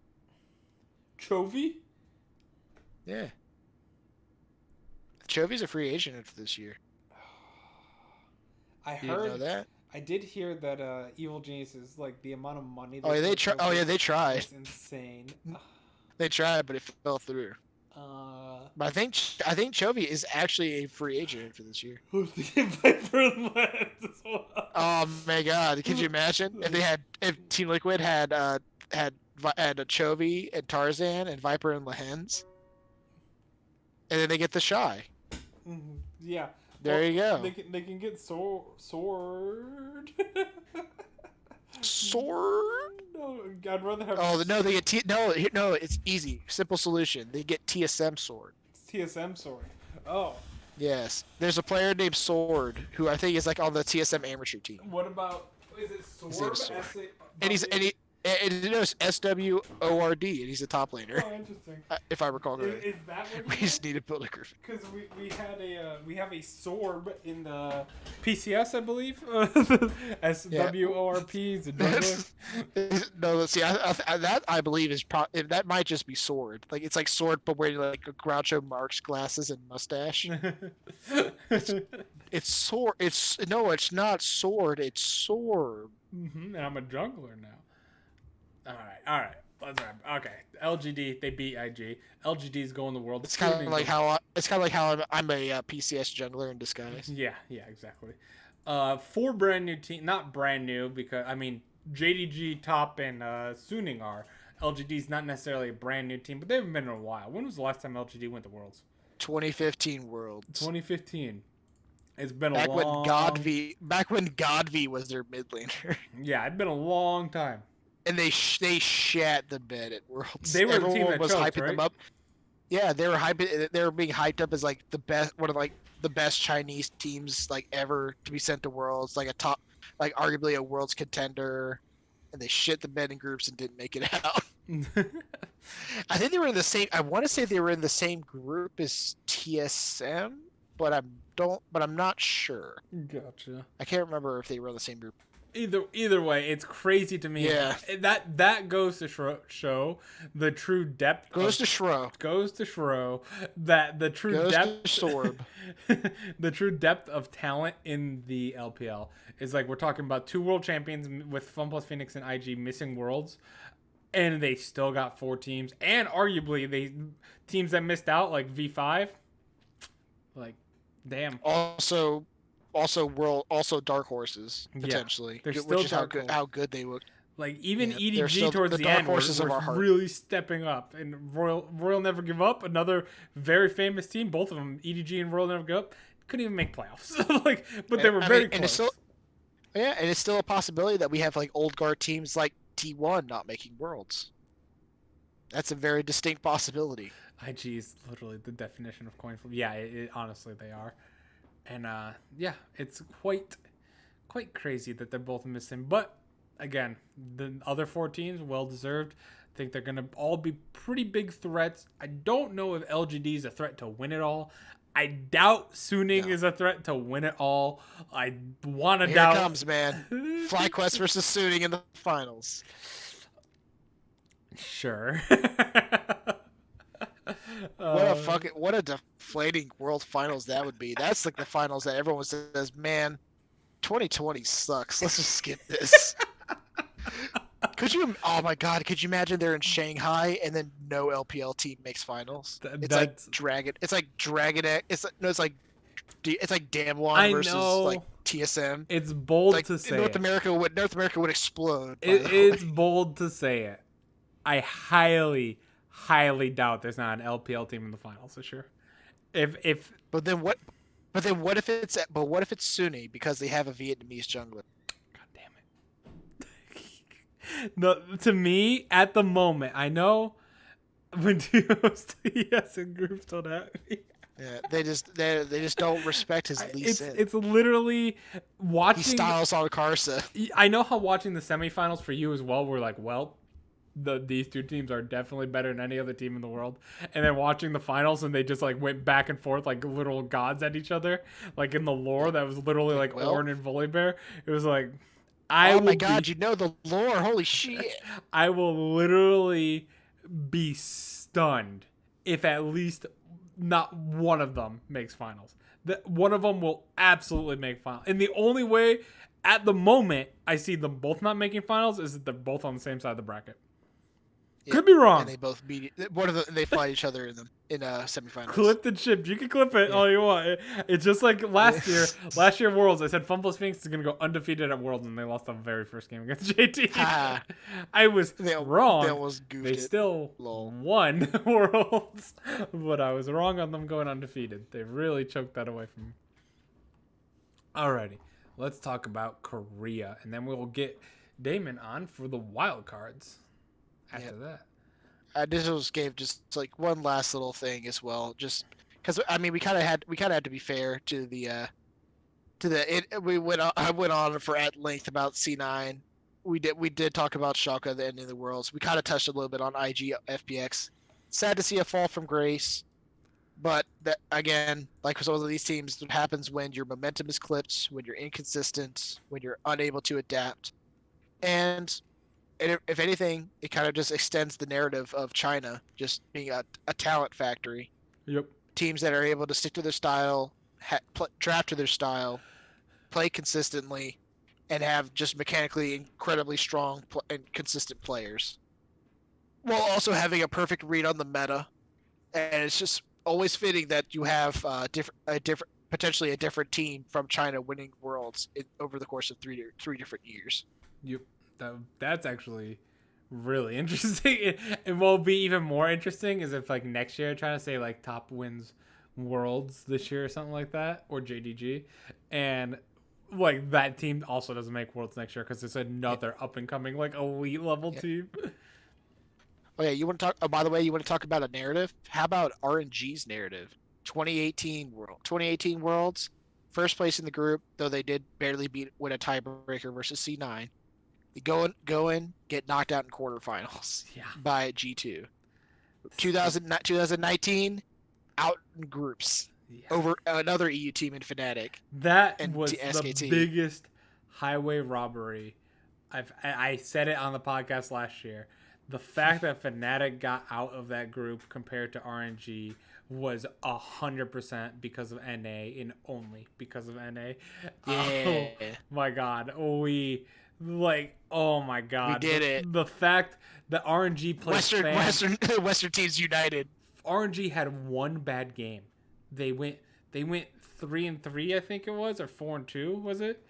And they had one bad game. They went 5 really good games. Fnatic played terrible against Clutch 2 games in a row, but Clutch could not close the game out. I think one of them was a 10k gold lead by Clutch or something like that. Something like that. And then like Fnatic played terrible in their first game against SKT, terrible in their first game against RNG, terrible in both games against Clutch, and then played really good against RNG and really good against SKT with the Vigar pick against, and then just crushing Faker with it. And like that was it. They played good in 2 games and they made it out compared to freaking RNG. I was so upset about that. I was like, that is so stupid. Well, I mean, the simple solution is just to not play bad. Yep, just win the game. Well, just win. No, the simple solution is to win. RNG wasn't playing bad. That was the issue. I know. Well, I mean, that sounds like a problem. Sounds like you lost the game. So you know what? You must have played pretty bad. No. You didn't win. It's just like JDG. Didn't win. Couldn't close. I mean, we're gonna talk about like freaking Clutch Gaming won 0-6 because they couldn't close. Are you gonna say that they played well? They didn't win a game. Yeah, well. Also, but then going off of that, out in groups, 2020 Worlds, missed Worlds completely. Mm-hmm. Literally one step worse every year. Next year they're gonna miss completely. Did they make playoffs this year? They made it in spring. Dude, by the way, just commenting, I'd be an awesome coach. By the way, like, armchair Reddit analyst. Don't play the game. Like just less than a month younger than Smithy. I mean, I'll be honest. You could have drafted better than Reaper did this last half of the split. That's something we had to do. Like on one of these days. Like if we had freaking LCS or whatever technology, it'd almost be fun just to kind of do a like mock drafts, just like battling drafts against each other to see who could get the best team comp for the meta. What about me, Raptor? Do you think Ryan would just be a better coach? What about me? Big Choke out every fucking game. And my players will be playing them. You'd be like fucking blind. You'd be blind picking fucking tanks everywhere, man. Like fucking, we're gonna do Ornn, and we're gonna flex it mid so we can put Malphite top lane. I'm just gonna assume Sejuani jungle. My top laner is like, we got four melee champions, and they all synergize with Sejuani. And then on top of all that, we're gonna pick up a Yasuo. Yasuo bot lane. Oh, that hurts, Raptor. Yasuo Nautilus bot lane. Dude, that's a good bot lane. We don't have. No, but here's imagine that team comp, dude. It's Malphite with Sejuani, Ornn, and then Yasuo Nautilus. Honestly, that sounds Five melee champions, and then just everyone with knockups. Yeah, it sounds like a pretty good team comp to me. Sounds like a shit team comp, Will. What the fuck are you talking about? about? No, it sounds like a great one. This team comp is actual garbage. You just There's make no fucking damage. It's all AD, except for Ornn.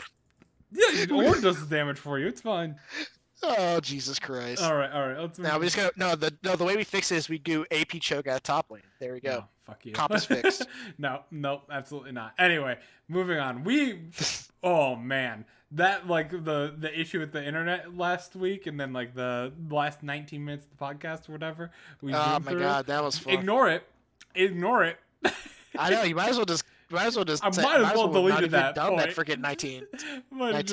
Said you might as well just cut it out. Doesn't exist. Because... Might as well just delete it. Just private the video. God, the whole video. So no one can watch it. Like 14 minutes of that 19-minute video is us praising T1 for finally getting it together by the end of the year. They beat DRX. We're like, okay, they're good. They're good. And now we know. Now we know why the LCK freaking DDoSed us. They DDoSed us because we were praising T1, and the script said that they were going to lose. Yeah. It's like, I mean, you lost to freaking Afrika. That was the first time Afrika beat anyone better than them in like a year. It was the last time for the year too, by the way. Because they didn't even take a game off Genji, and it looked pretty. Isn't this like?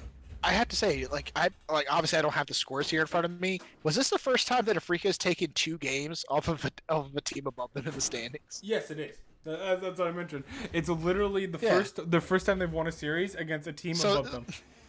So it's still safe to say that they haven't taken 3 games off of a team above them because they didn't play T1 in a best of 5. They only took 2 games. But hey, that's a compliment. They couldn't even do that. No. I mean, to be fair, they also got 2 games off of Genji as well. I mean, yeah, Genji beat him 3-0. Wait, did they? I don't know, man. Friggin' Genji hurt my brain. I remember watching those drafts, and I actually just wanted to die. But they still. I remember. I explicitly remember. It wasn't good. First pick Volibear. And then B2 Renekton. I just no, I can't watch this anymore. They stomped them badly, if that makes sense. If that makes any sense, like no, yeah, I remember it was the DRX series that went to 5 because it was like the freaking pause that lasted 3 hours. Oh my! That was my mistake. I thought. Remember when I said the days are blending together? Well, Korea was doing that to my brain for that entire weekend. And DRX and Genji at least went 5 games, and it wasn't that bad of a series in my opinion. I'm just kind of glad that DRX finally won. I'm kind of disappointed in Genji. I predicted, so our predictions were wrong. I predicted Genji to beat Afrika. I'm assuming you did too. I picked Genji to beat DRX, and they did not. Oh, yeah. It's one of those things where like if Afrika somehow managed to beat T1, we were without question never picking Afrika to win another series after that. No. It would have had to be like it's either all or nothing. Either Afrika is just gonna get a freaking win against T1 because lol T1, or they're gonna or Afrika is gonna somehow make the biggest miracle run in the history of Korea. They're gonna go all the way to the grand finals. Ben's gonna redeem himself. And they're gonna win a title. No, none of that happened. They just got shit canned and died. I think Raptor's correct. I think Genji really got hurt from the pause. I think the winning team always gets hurt from the pause. All the time. And that was not just a pause. They were down for 3 hours. 3 hours is a long 3 hours. I was literally telling him I was talking about it was 40 minutes into the pause. I was like, man, I don't know what the hell the technical issue is right now. But if it's something that happened in game and you're trying to chrono break or whatever, you could have just restarted the game and just did another game from scratch at this point. But apparently it turned out it was a full it was some weird server issue. Yeah, it wasn't it just affected LCK. the PCS as well. Yeah, I think it affected VCS as well. Yep. But I know it affected PCS for sure. And it was just so they basically whatever server that they were on just completely went to shit. So they actually had to set up live games on the live patch as opposed to the playoff patch that they were playing. which is just unfortunately difficult. And that's what they had to do for the last 2 games. And the thing is, Gen.G were winning. They were up 2-1 in the series. Yep. Before the pause came in for the Switch. So, I mean, just like with our freaking podcast last week, man, Yeah. this is starting to smell of some serious LCK corruption. Corruption to get DRX into the top. They're trying to get Def to Worlds, man. Oh man. Well, It sounds like a BS, man. what's your opinion on the finals then with DRX and Damwon? After that, watching DRX, they did come back in their defense. They did come back, but I do think Gen.G. Yeah. After that pause, man. Barring LCK corruption or Damwon just inheriting the Gen.G throne of completely and utterly shitting the bed in a best of 5 in the finals, that it should be Damwon easy. Yep. I give him 3-0. I don't think DRX did. Yeah, I don't even think DRX gets a game, maybe, but I don't even give them the benefit of that doubt. No, I think Showmaker. Press X to doubt. I think Showmaker stomps Chovy, even though I do like Chovy a lot more than some people in here. I do like. Chovy's good. Chovy's a good player, Chovy, but he's really good. I think Showmaker's better though. Fuck him though. I really think Showmaker is better. He's not as good.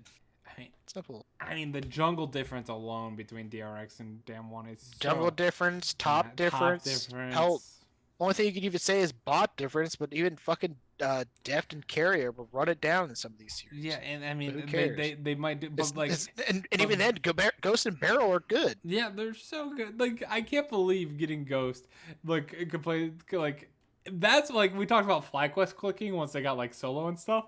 Getting Ghost instead of Nuclear has been like the biggest you know what click. it was? You know what it is though? It feels like tactical and double lift. It does. Like, so you wouldn't expect it to be like a pure upgrade, but it was for the way the team is playing. I also think I do love that Flame is still there, by the way. He's still a substitute. He's still a substitute. God, and he's old as hell too. I think him and I are the same age. Okay, man, let's not call him that big of a boomer. I think he's 28, dude. Yeah, he's at 28. You're right. Yeah, like me. I know me and Xmithy are the same age. His birthday. Xmithy's birthday is literally a month before mine. So he's technically older than me. Man, that's impressive. Yeah, it's I literally got called out by one of the people that I play with that knows me decently, but like not like tons. Like they're in a like relatively newish as in like last few months. But yeah. I was constantly complaining. I'm like, man, all these like new, because we're talking about Samira, who looks awesome for my friend to play. She looks like she's Dante. Yeah, and it looks like so much fun. And I was just like, because we were laughing about the passive being like 7 paragraphs long, and like Mundo's is 12% health regen, or Nasa's 12% lifesteal and stuff like that. Those memes, and I was just like, man, I can't play any of the flashy new champions. I'm too much of a boomer. And he was like, how old are you, by the way? Like, 26, but I like to use the boomer excuse of me. It covers the excuse of me having no actual mechanical skill, but just pretending I'm old. Yeah, which is weird because I feel like her passive is obviously like insane and long, but I feel like Orange's passive is long as fuck too. Yeah, but this is actually like this is insanely simple though. Yeah, hers is a little more. It's literally his abilities to apply a passive. If you auto attack, it knocks them back a little bit and does damage. And he can build, and he can make items, and he can upgrade items when he gets to a certain level by clicking on the champion. Just like she's so over. I don't know her numbers exactly. I haven't seen much play with her yet, but her Samira. Her kit is over kitted. There is like classic. That is the classic freaking like that's the classic mechanical solo queue advantage. Yeah, and not even like it's like Riven on steroids. There's so much micro your way out of every situation. I can't wait. Also, everyone is immediately saying that like Samira. Everyone's saying like Samira bot lane. No, everyone is saying Samira. It's like Samira's going to be a mid laner for sure. It's like the amount She's just of gonna be. She's no just gonna be a weaknesses. Lucian. She's gonna be like Lucian, and she should be like Lucian and a Yasuo combined into one champion. Like the one gold taunt is amazing. Hang on, what did Raptor say? We have bad influence on Will with Ryan instead of talking about the games of career. Talks about anything Well, else. who gives a shit, dude? Who Well, cares? it's I mean, gonna be- we literally gave our prediction about Yeah. the series. We don't think it's gonna be close. It's Yeah, complete. It's both player difference and team difference, Yeah, I think and it's- also draft difference. Also, the one gold taunt is amazing. The fact that it weaves into your combo as well, so it's viable, is awesome. The fact that it counts as a unique ability for the whole combo setup is. You can literally just taunt. You can just taunt, and you can taunt, do an ability, taunt. If you just weave in taunts, imagine if you could do that in games like Smash Brothers, where Yeah. Smash Brothers gave you taunting gave you a buff. So, I don't. Okay, so Ryan, hear me out here. This No. is we're gonna make a not playoff decision, a podcast decision. Okay. Okay. Do we cover the regional finals in Korea? Because we'll cover it, but to the extent of how much. Because next week, fine, we're talking finals and everything like that. Like say this Sunday, if we do that, unless we do the podcast on Wednesday, maybe. Depends on work schedule. We could maybe do that instead. Actually, no, I'm giving a third option here. We'll maybe just do the podcast on Wednesday after Korea's done. Because I was gonna say if we do the podcast Sunday, the next podcast. I mean, we could try. Like Worlds. I said, my work schedule is kind of weird, so I have no idea. Yep. So I was thinking if we did it Sunday, I kind of just want to do Worlds at this point. Like I'm kind of done. Yeah. Yeah. Like either do it after Wednesday, or we just skip next week and just go straight into like next weekend.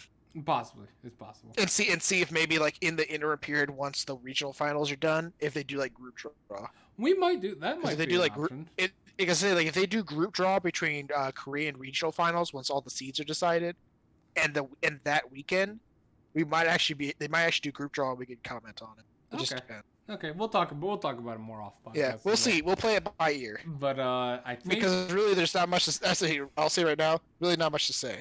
Hey, I will say no. There's one thing. Now it's there's one thing we need to say. Right now, right now it's confirmed. It's Afrika and KT in the first round.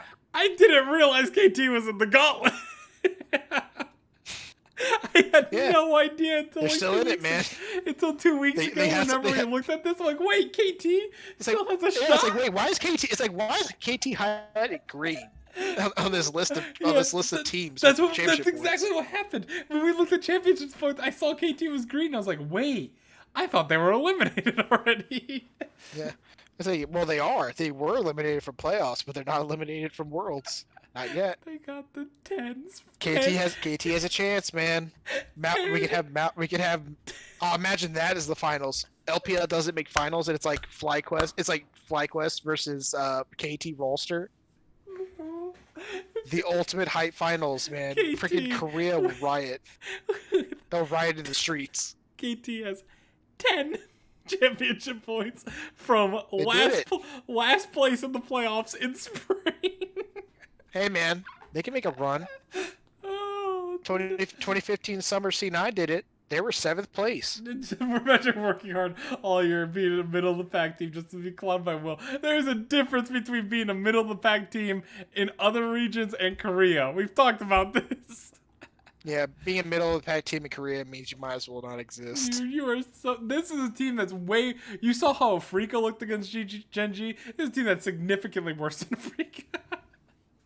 Yeah. Oh no. So I'll say right now it's confirmed. It's Afrika KT, and then it's T1.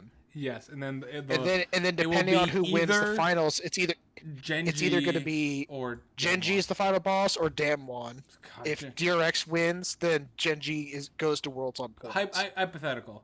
Do either of those two teams lose the finals? I mean, they might lose a KT, man. If KT makes finals, KT's going to Worlds. No, the KT has that's the only way. And that's Bono. the only way. But if they beat Afrika and then also beat T1 to make the finals of the regional qualifier, they might just go to Worlds. I don't. And wouldn't that just be some shit, by the way, if Damwon loses and then they go to the regional qualifier and they lose to KT? And Canyon gets out jungled by Bono. But, Or like, no, he gets out jungled by Malron. Malron comes in. KT gets crushed in the first 2 games, typical Damwon Yeah. style. Malron Yeah. comes in and carries 3 games. They sub out Tucson for SMEB support, and they just carry. So you guys give up on aiming SMEB. Raptor? I don't. I deep down am terrified for Genji in the finals of Gauntlet. I think this team absolutely deserves to go to Worlds. Like, them losing to DRX like that, heartbreaking. If it's T1 versus Genji in the finals, I think we all kind of know what's gonna happen. Yeah. Well, here's the thing. I will definitely say that no matter what happens, unless I'm not I will reserve judgment on KT because it's like I said, only on the condition that they beat literally everyone else is the only reason they go to Worlds. And you just want it for the fucking. But it's like here's the thing. If Afrika, I would probably take Afrika over KT because Afrika beats everyone below them. Yep. But then because it's best of fives, but then because it's best of fives now, they cannot get 3 wins against the team above them. So it'll probably be 3-2 T1. Okay. Because Afrika can never get a 3rd win. It's not possible. It's written in the rules. And then it'll be T1. Then it'll be T1 and Gen G. Most likely. Which can be hard because again, it's T1. You've gotten it right. You're the prophet there. What is it? T1 and Gen G. I would take T1. Okay, that's what I'm thinking as well. Sadly. Yeah, I would say 3-1 T1. 3-1. Because I think it'd be like one of those situations where like Gen G gets a win, but T1 is like a juggernaut on their way to Worlds. Okay. And it will continue the trend of literally almost all. But I would love if Gen G wins. That way, it's like almost all of the BMW teams don't make Worlds except the ones in Europe. Oh man! All right, I think that should be it though for the LCK. If Damon is here though. Oh no, but here's the thing, Raptor. It's not going to be a Faker. It's going to be Faker's going to be starting, and then he's going to come in, but then they're going to get shit on by Chovy, or not by Chovy, by BDD, and then but then a closer comes in, and they're going to carry him, and he's going to carry them all to Worlds. Hell yeah! And Faker could ride his ass on the bench. Oh man! All right, is Damon here? Yeah, he is. I am indeed. Alrighty. He is here. Hell yeah, let's talk some wildcards, which some of them ended. So Some of them are over. Alright. Rip Vietnam. Oh yeah, so we'll talk about that. Do you want to talk about that during Vietnam, or do you want to talk about that right away? Because that's the most important thing of all the wildcards. I did not realize Ryan was suddenly an expert in all things wildcard. He is. He's been learning. And yeah, Vietnam not going to Worlds gave C9 a chance of going to Worlds, so of course I did. And then it was taken away immediately. Yeah, well I know. It was never going to happen. And it was never really going to happen, but it was funny to think. Yeah, so let's break the Start with Vietnam today. Start with Vietnam instead of ending with them. Insane news! I thought it was very shocking. Vietnam teams are not going to Worlds. Like, they are. Team Flash and Gigabyte Marines are a no-go. So apparently this is something that the scene had been kind of hoping for an exemption for, because the law, or maybe not a law per se, but like the government regulations that are ultimately going to impact their ability to attend, were something that they were contesting, to my understanding. They were trying to see if they could get an exemption because of the nature of competition in some sorts. I would imagine similar to, like, theoretically, if like the Olympics was held or something, you would hope that the Vietnamese team would like be allowed back in after all this. But the regulations were not to be messed with, apparently, and unfortunately they couldn't get any kind of exemptions for their teams, and they've had to give up their spots at Worlds basically because they wouldn't be able to re-enter after the event is over. Yeah, and it hurts, especially I love Gigabyte Marines, obviously, with big soft spot for Levi and everything. To me, it even hurts more for Team Flash.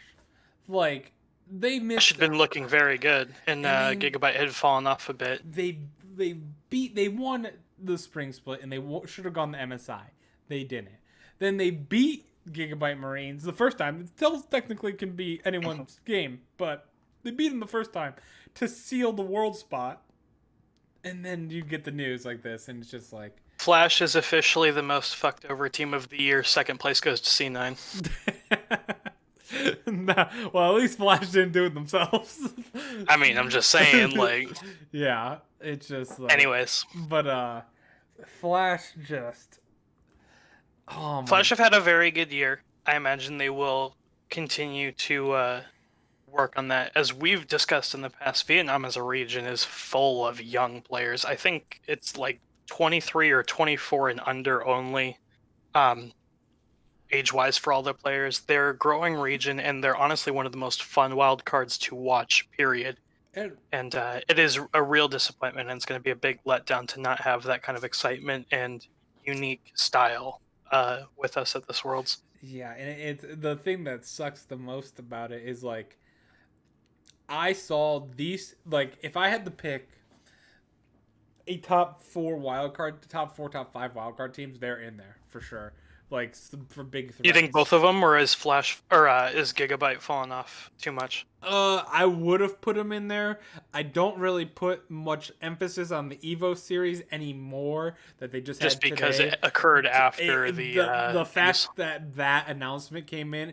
And hard to say, isn't it? Gigabyte's a little bit different than Flash. For Flash, probably I think actually Flash is going.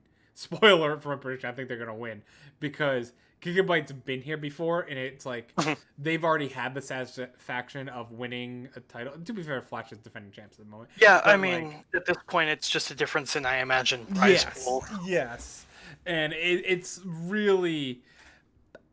I feel like Gigabyte Marines were really just kind of prepping for Worlds at that point. And then I thought they would come in and stomp Evos, but they didn't. A famous player once said, "Spring doesn't matter," and apparently neither does summer. So that's cool. Oh, that sucks. It really does suck for Vietnam because, like I said, I think between Unicorns of Love, which I Raptor, if you're on our Discord, Raptor clipped some points from the coach from Mad about Unicorns of Love. I'm like, we've been talking about them for weeks now for you guys about how Unicorns of Love is terrifying, and but like them, Gigabyte Marines, Team Flash.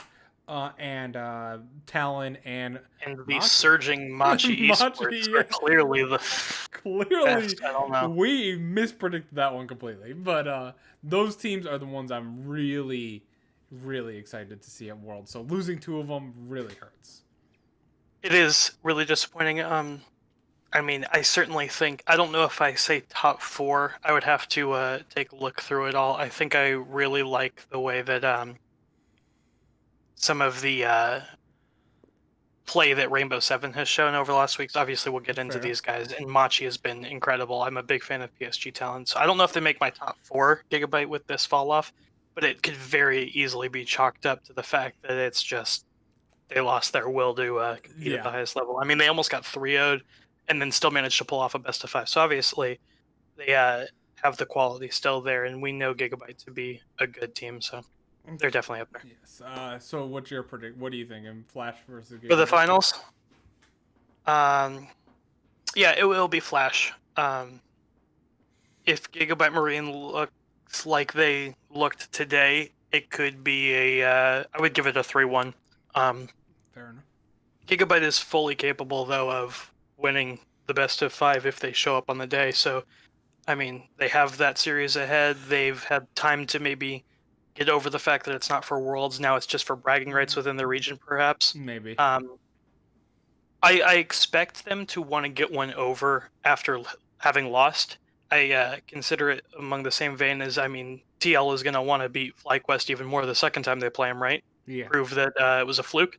So I expect Gigabyte to still come at it full tilt on it. So I'll go another 5-game series. This time I might predict in Flash's favor just based on the gameplay over the last couple days. Okay, that's fair. I was thinking of 3-1 Flash at the moment. I am so sad for this team. Maybe they'll also be morally defeated. So who knows? It's really a toss-up at this point. Because the Gigabyte Marines Flash first series was before the news, correct? Yes, it was. Yeah, I was trying to remember what day it came out on. Flash had qualified for Worlds, and it was like, hell yeah. I was very excited. Even like I lost Gigabyte Marines, but I'm like I was so confident they'd beat Evo, so I'm like it's okay. But yeah. Yeah. It'll be interesting to see how the teams come out and play, and some might say it's not even worth talking about since it doesn't mean much for it. These teams will be back, and they'll be around for next MSI and next Worlds. Yes. And it'll be a fun series regardless. Good gameplay is always exciting. All right, let's move back over to the CBLOL then. Okay, top of the order list. Top of the order list again. CBLOL, we talked briefly last time about it, and now we're just going to be talking straight up finals. We went over the last games, and now we have the finals to predict. Yep. So, who do you got between Pain and INTZ or ITZ? The way those series went between the in the semifinal round, where they were both best of fives, and no one was particularly convincing over any other. Mm-hmm. It makes this very even region. Quite literally a toss-up. And I think I want to go for INTZ.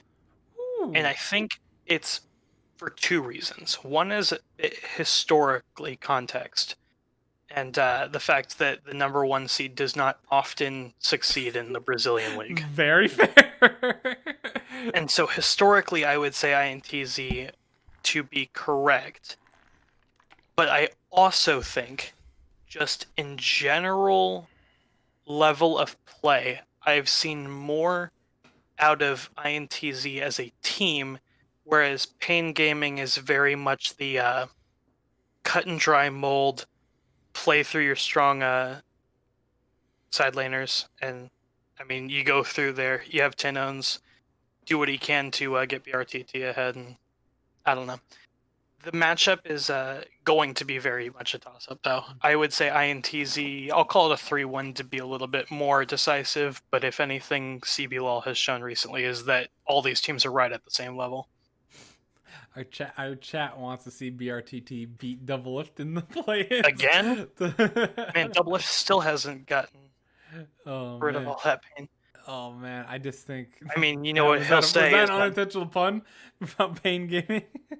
Well, unintentional for sure, but you want to know what other kind of pain he'll be feeling is when he has to go back to Travis and do an interview saying, it's all right, groups doesn't matter. Oh, yeah. That'll be rough. Yeah, I don't think, like we mentioned before, I don't have high hopes. Pretty sure he said the same thing last time he played BRTT, at least. I actually am probably going with Pain. Here, it is close. It is. I certainly couldn't argue one way or the other. So. Like you said, it is so difficult. I loved your point where you're like the number one seed never makes out of Brazil. It's just a historical fact at this point. Yeah. Well, last you know what? Maybe the OPL has signified a changing of the guard. Maybe now the regions that historically don't send their favorites will now do so. Maybe. Legacy was ahead of us. But the difference is that team was clearly the best, and in this region, everyone is right at that same all four of those teams were the exact level that their top tier is all like B tier level. Yep. There's no one team that like blows me away here in the CBLOL. With the new world setup, it's kind of weird. Like maybe if you get there, but it's gonna be tough. You just have to not finish last, so like to at least give yourself a best of 5 to get a best of 5, or auto qualification. It's a very interesting format, and I think it'll be actually. I mean, as hard it is for the VCS to maybe swallow the pill of not being able to go to Worlds, it'll be quite the interesting play-in stage, and hopefully a lot of people start taking a look at the wild cards or enjoying that a little bit more. I agree with that because especially with only having 2 teams out instead of 4 teams out by the before the best of 5s. I guess it's technically 4 if you count the 2 VCS teams. It'll be interesting to see how teams adapt in a best of 5, even if they're just a wildcard team. We'll have to do in our play-ins predictions once all the groups start. We'll have to predict how multiple best of 5s hypothetically go in 1 week. I think we'll have to predict how the group lays out, and then who Yeah. goes into best of fives, and then who wins the first best of five to play the second best of Because five. last year we did Worlds podcast every day, because that's when we were doing podcasts every day. Oh boy. I don't know if I have the time to do that Oh, anymore. we'll see how that goes. Yeah, so we'll definitely have to make predictions on the fly. We'll workshop it like you Sounds mentioned. All right, let's LCL ended. It did.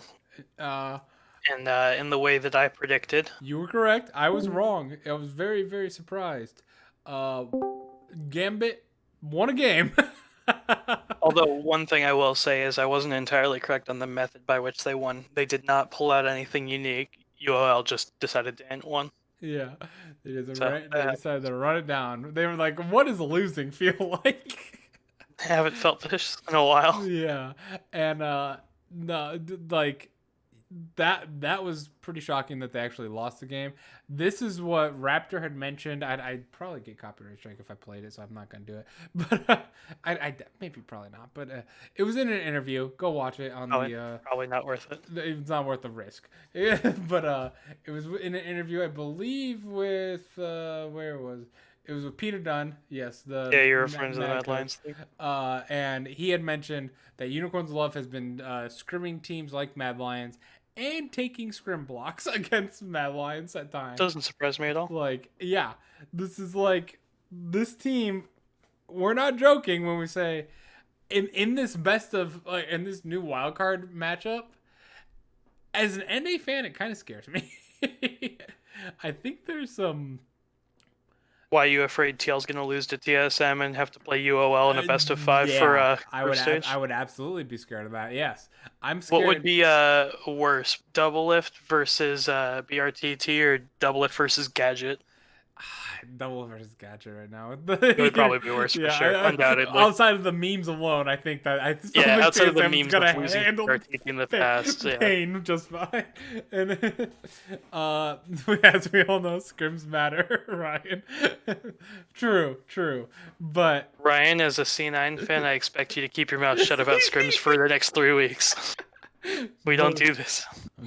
Depending on group, obviously placements and everything like that, it's very lucky for most of the teams in the play-ins that Damwon, if they are the third seed, will not be in play-ins anymore. Remind me, when it comes to the best of fives, do you play cross bracket to the other group? You play cross bracket, so you would probably prefer UOL in your play-in group. Yeah, you want your group to be harder. Because as a major region, across for the you're not going to get last, assumingly. Yeah. No, certainly. That would be the idea. You're not going to get last. So as long as you're even fourth, like you're playing cross... Does third and fourth play? I think third and fourth might not play cross bracket. I don't remember exactly. But it might be like third and fourth play each other, and then the winner plays the second from a cross bracket, or I don't know exactly how it goes. Yeah, so I think if I remember correctly, this could be completely wrong, but I think it's so first in both groups automatically qualify. They just leave. Yep. Second. Wait, they get like a bye second wait for the winner of a third fourth, and I think the third fourth plays each other, and then the teams that win those cross bracket it against the second place teams. Yeah, I think that sounds correct if I'm recalling the graphic that was posted. I didn't pay Raptor, we were right. Okay. According to Raptor. So yes, that's how it goes. So basically, you want to make sure. Yeah, you would. I guess you can't really make sure because you don't get control of it. You want to rig it be in a group with the stronger wildcard regions, so that when you best of five against them, you are playing the less. Yes, if you get a group, you'd rather play UOL in a best of one than a best of five, is what I'm trying to say. If you get UOL and Talon Esports on your side of the group, you're looking good. Because there's probably not many. There's probably not many other wildcards that are gonna kill you. Yeah. True. No. Alrighty. But that was probably much more in depth than we needed to go for the LCL, which was very straightforward. Yeah, very straightforward as always. Expect this team to do big things. I apologize so much if they flop at Worlds. Kind of like Royal Youth last year, where I hyped them all up. I hyped Unicorns to live up last year as well, and they did it really well. They impressed me. Royal Youth. I have a clean slate of hyping, and I will hype them up. All right, let's talk about our predictions for the LJL. which I'm sure is pretty popular in our Discord with you and Kevin are going to be watching sure. these games for sure. Although I haven't heard from Kevin in a while because there hasn't been any games to talk about. That's so true. I'm looking forward to talking with him again in a couple days. He made a brief appearance back during the NA podcast, laughing about FlyQuest brand, but DFM versus Sengoku Gaming. Yeah. DFM is dead. They're done. No chance. Gotta go with my boys DFM one more time. No chance. Gonna ride this out and just like Blank and Pyrian will T1 all over their faces. the DFM miracle, just like all the other teams with Team Liquid and Spring, I'm not gonna vote against them until they die. C9 not gonna vote against until they die. SO4. What did you learn from that? We lost all three of these. We've lost. Damn straight, and you're about to lose again. Oh man, I hope not. But Pyrian is gonna mid-diff the crap out of Saros, and you're all gonna cry. Kevin's gonna cry on stream, and I'm gonna make fun of him for it because I'm a bully. No,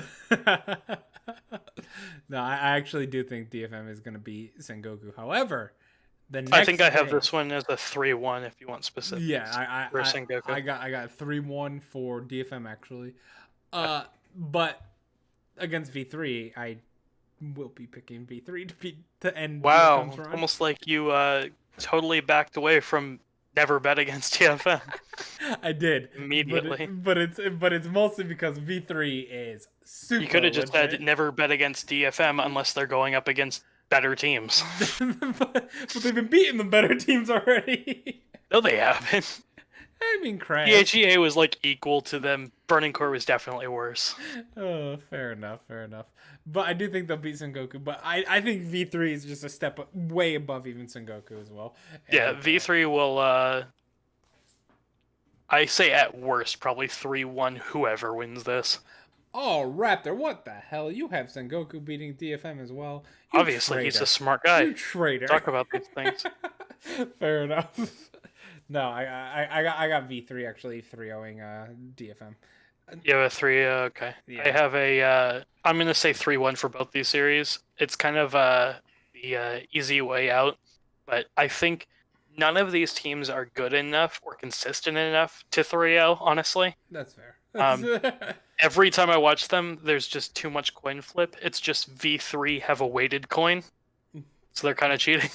Yeah. Do you see? It's like a 60-40 coin. So I like to do this, especially at the end of. I did this last year. I mean, Boogie and Ace are great, to be clear. Like, I've talked about V3 enough. I always mention their duo. They're very talented, but their whole team doesn't play like a team that knows start to finish like they have a consistent plan. It's just, all right, Boogie's going to run through the jungle. Ace will follow him, and they'll do that. That's what you're going to get. Does V3 sometimes you blabber a little bit. Does V3 have a shot at Worlds?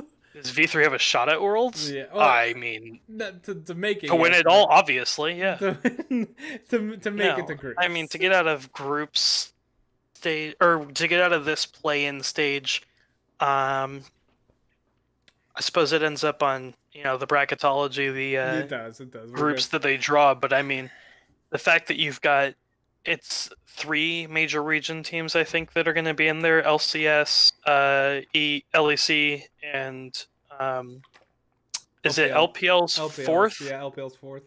Did LCK's 3rd seed get moved up? Yes, they did. To replace the VCS, so they are the only ones that don't have it because they didn't have the 4th seed. Weirdly enough, yes. Okay, so it's LCS 3, LEC, LPL 4, right? Yeah. So there's 3 out of the 10 teams in the play-ins that should theoretically go through. Yes. 2 of them are guaranteed, and that would be LPL and LEC 4s. So, which means that the LCS should theoretically have their 3rd seed be a 2nd seed in one of those groups behind whichever LPL or LEC team they don't get matched up with. And then they're fighting for that final spot. Then it's versus UOL. It's versus PSG Talon. And so, does V3 have a chance? No, not really. but I want to see them in a best of 5. They have a chance in their hearts, and that's what matters. I should have clarified. They're not gonna. Are they gonna be last? Is what I because LJL. No, I mean they're definitely not going to be last. That's reserved for Brazil and the LLA Oh, and man. OPL, but no, not just OPL. No, it's gonna be. and to be fair, TCL. because TCL is sending Husky Rider, obviously they'll get first in their group. But no, they're gonna bottom out, dude. Yeah, that'll be brutal. Let's talk LA then. Let's move on. Let's talk LA. Okay. I don't want to talk LA. We actually had a mind. really cool bracket with our 7 running the whole gauntlet, which was fun. They were only favored in one matchup. That was their first one, obviously, against Azules, but they beat Isurus pretty comfortably and then had a real banger of a series to destroy all of our hopes and dreams within the Discord. Because we can't have nice things, and Will said at 2-0 up, All Knights is going to do it. And I quote, All Knights is going to do it. They literally were up, not only were they up 2-0 in games. Let the record show that Will hates Pancake. They were up and happiness. They were up 3-0 in game 3, I think. And then all of a sudden, I said that, and the next 5 minutes, I go up like 7 kills. I'm like, oh no. Raptor makes sure to send on this day play-in starts whenever the Rainbow 7 team is about to go into their first game. Just send him a message that said, could have been Pancake. Could have been. I felt so bad. Yeah, you probably deserve to. Oh my god. It was a nightmare. Although, we have one interesting story that as a C9 fan I was made aware of from this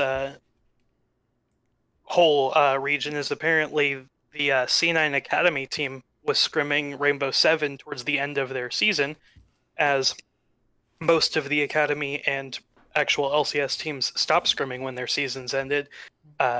They reached out to Jose Diota, who's very high up on the NA solo queue ladder, the jungler for Rainbow 7, and they set up a bunch of scrim blocks against Rainbow 7, and they were one of the best scrim partners for C9A. Although apparently C9A won every single set, according to Fudge, Palafox, and the rest of the team in their interviews. So apparently C9A is better than the entire champion team from LLA, so that's not great. Oh man, we lose. Even losing Pancake for the meme, we also lose those top. Literally your fault. Oh my god, they were winning game 3 and I just got pumped up because they had already won the first 2. And the second, even 5 minutes into game 3, when it all started falling apart, I knew deep down it was gonna be a reverse sweep. Oh, it's happening. And I think it was maybe Ryan can correct me. I'm trying to recall off the top of my head. I think it was WE that Cloud9 played a best of 5 against in the quarterfinals at groups in, I want to say 2017 with contracts.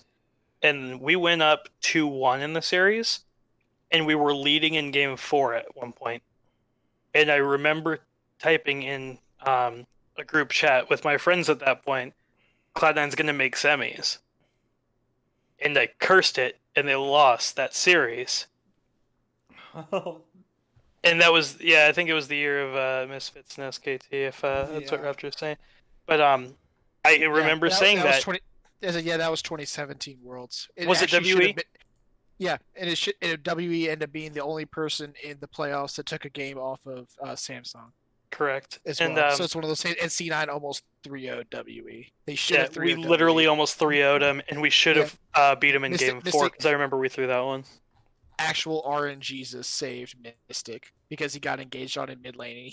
And he had like 30% crit chance, and he hit 3 crits in a row and killed Snake. Yeah, it was basically another Wild Turtle game 5 2014 summer, and it was pissing me off because I called the win, and you never call the win. It's a bad choice. I have literally not done it since. Yeah, that was the. And you know what happened since then? Something that never happened to Will's team. We made semis at Worlds because I didn't call it, even being 2-0 up on a Freaka and winning that game 3. I still didn't call it. Yeah, that game 3 was dicey. Game 3 was dicey too. But... And you know what, Will? And you know what? Now, next time, you might not curse Pancake because you learn your lessons. I did. I just want to say, one last point, that the 2017 series was also the series where Impact broke out the Shen Singed as well. Singed. Just, and then Licorice followed in his footsteps the following year. Mm-hmm. I'm just depressed. And sent home Vitality, probably Raptors' least favorite EU team ever. Can Rainbow Seven? I actually don't know that, but I assume that Raptor wasn't a big fan of that team because they were really flippy. Oh. They didn't play good, quote-unquote, League of Legends. Congratulations to Rainbow Seven for... Congratulations to Rainbow Seven and Jose Dioto. I like that guy a lot. Yeah, but I want to cry after cursing them. I felt... Oh, man. Alrighty. Apparently, the C9 Academy team regularly scrims Rainbow Seven. Mm-hmm. Yep, Were you not paying attention, my friend? No. I literally already said that, but thank you for jumping in with the info. Well, they also said that Jose Dioto is a beast, apparently. And I brought that up. It took his entire team for them to convince Inori to actually play Evelyn Jungle. Get a load of Ryan not paying attention to the wildcard section. What a loser. Wow. Yeah. How rude. You know, Everyone only listens for the wildcard section now that I'm here. It's great. No, we've gotten great. Anyone with eyes would literally see that Jose Dioto is like the only one on Rainbow Seven that's worth the damn because he's he's top of the NA ladder. I had said it when we were going into the series. Every series they won, I kept calling them out. I was like, Jose Dioto really popped off. His Graves is actually nuts. Like, I don't like Graves as a pick, but it's a scary one, and it should be banned always against him. Anyways, let's moving on. The OPL. We got fingers crossed on this team because have you heard the rumors and stuff that might have Australia's in the same situation as Vietnam? As the VCS right now. Yeah, I've heard the. It's possible it'll be because it's similar to Rye King on C9 Academy. Mm-hmm. He went back to Australia. And then, after the spring split in C9 on C9 Academy. If I'm not mistaken, though, King also had his visa lapse. Yeah. Well, and that was part of the reason why he was literally not allowed. Yeah, I think that's because I think he was trying to get his visa, but they basically just wouldn't let him leave as well. Well, to my understanding, it's the entry is not the problem. It's the re-entry to the country after coming from a hotbed, aka the United States. In this case, for King. I mean, from what I understood from what he posted on Twitter around the same time, he literally was essentially just like denied ability to leave the country again. Yeah. Anyways, we're getting on the tangent. So he was stuck in the prison island that is Australia. Yeah. Going back to the actual region.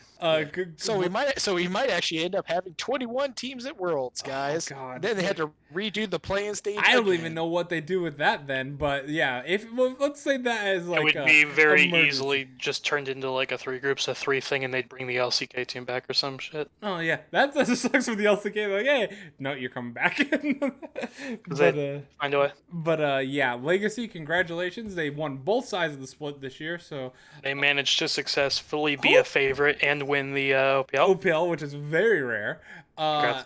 Hopefully they're not in the same boat as Flash and like possibly winning both sides of the split and not going anywhere. But at least it's at home, so that it's not like they still have to play for it. But yeah, I'm very, very proud of this team. I thought that Order put up a good fight. I thought like that's pretty much the summary of Order's whole final summer split. They put up a good fight, and then they just could not overcome Legacy at all. Like Legacy. Are you familiar with the inspirational like Babe Ruth quote posters that say "It's hard to beat someone who never gives up"? No, but it's apparently like a quote, and you see all these like it's one of those stereotypical like frilly text images or whatever that you see for people's like wall screens and like inspirational posters and stuff. And it's really hard to beat someone who never gives up. And it's like, yeah, or you could just, never give up and still lose, because that's what happened for Order. It's very unfortunate. They really went hard playing 4 best of 5s, but you know what? Still lost. Sucks to suck. And they lost them both. They lost both of them to Legacy. But congrats to Legacy. I think that I'm excited to see Legacy because just like Mammoth I'm not as hyped on Legacy as I was on Mammoth last year, per se. Like, because Mammoth, not to bring it back to C9, but you guys saw obviously what was up with that team. You guys picked up some players from that team, and they're pretty amazing. But Order worked real hard. They almost golden glued Legacy. Oh man. But yeah, I think that I'm excited. I'm excited to see pretty much any wildcard team. There's really not a team that I'm not excited to see outside of for memes, maybe Five Ronin. But I'm excited for the memes of Husky Rider there. But that's a cool thing at the it sucks like I mentioned before about the VCS not being here, but also a cool thing at the same time is that with only one team being eliminated from after the first best of ones, you'll see what these teams are really made of, I think. And I'm excited to see which ones attempt to prevail because it's going to be hard. It's going to be real hard to make it out, but who knows? Five Run about to end everyone's dreams and plans. Oh man. Husky Rider's about to send the LPL swimming back home when they're already in their own country. That's just how good he is. Impressive. It's like a Chuck Norris joke.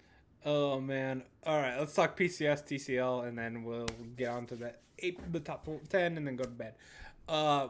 If that's what you're looking for, that's fine by me.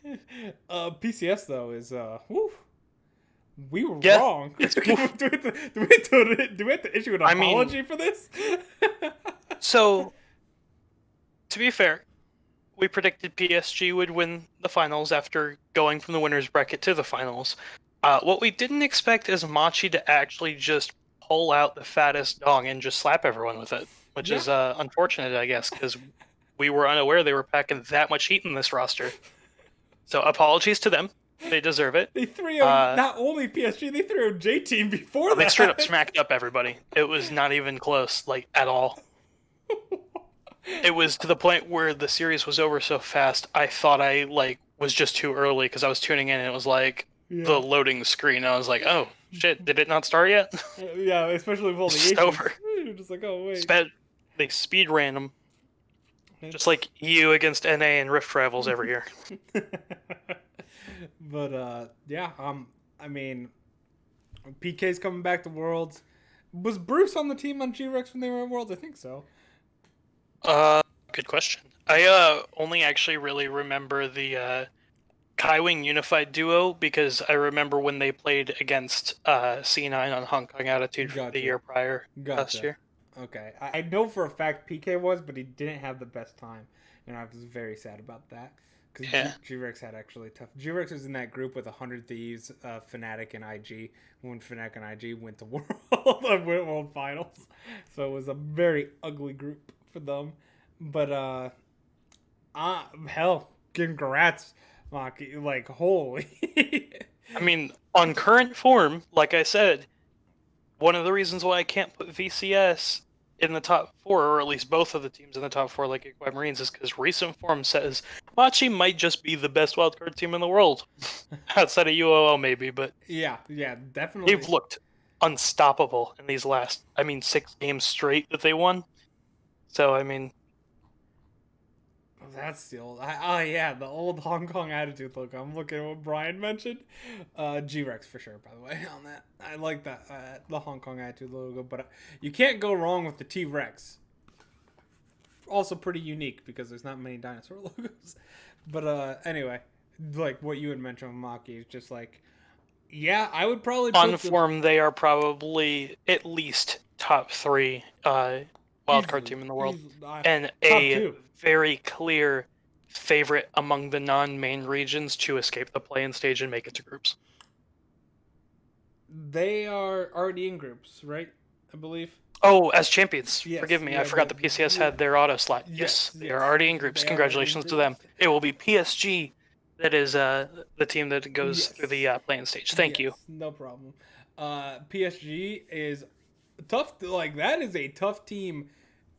The fact that they're in, because like we said, we fully believe PSG was going to win this whole thing. And PSG is a roster full of people who have played in group stage at Worlds. They played against G2, C9, and Griffin last year in that group. It was Unified Kaiwing. I want to say Hanabi was there too. I don't remember the mid-jungle duo because it was not the Korean duo that they currently have. Yeah, and it's just, I think it's this team scares me as an NA fan as well, because this is a team that's like, oh, it's a wild card region. This is a team that if you get matched up in a best of 5 for qualifying to the main stage, yeah, it's a terrifying one. It's not one that's easy by any means. It's a wild card light region. They're like them and the VCS are like a step above the typical wild cards. So I mean, at least according to the coefficient for world seeding, yeah. True, yeah. But I mean, even play wise, definitely. I think you have better play on these. Overall quality for sure. Yeah. So it's like these type of teams are not to be taken lightly here, and yeah, they're not free wins. And with only, like you mentioned, the LPL and LEC, assumingly with Mad and LGD, assumingly winning the whole thing. LGD might be the strongest 4th seed I've ever seen. Yeah. We're gonna have a big issue with only 2 spots left, and probably 3 or 4 teams that are pretty deserving of those 2 spots.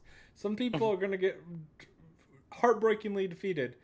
The thing is, the way that Mad has looked towards the end of the LEC season, and at least in playoffs in general, losing to Rogue in as convincing a fashion as they did, I wonder if the meta has maybe shifted away from how we think of them on the whole, and maybe they're not as good as we kind of have them in our minds to be because of how dominant they'd been through the regular season. My only concern on that is they played really, really well against G2 and almost beat them, and then they are also a good matchup into G2, as even Raptor will tell you. Mad is one of those teams that just plays well against G2 on any given day. They looked thoroughly outclassed by Rogue, that is who true. Most LEC fans had considered to be just a straight out 4th place team. That is fair. And hopefully, even in that same interview, they said that they only get 2 days off instead of 4 days off. So this week, so they're going back to the drawing board on some stuff. But we'll see how they show up. I hope they look good, but it's one of those ones where we're not sure. Yeah. All right. Let's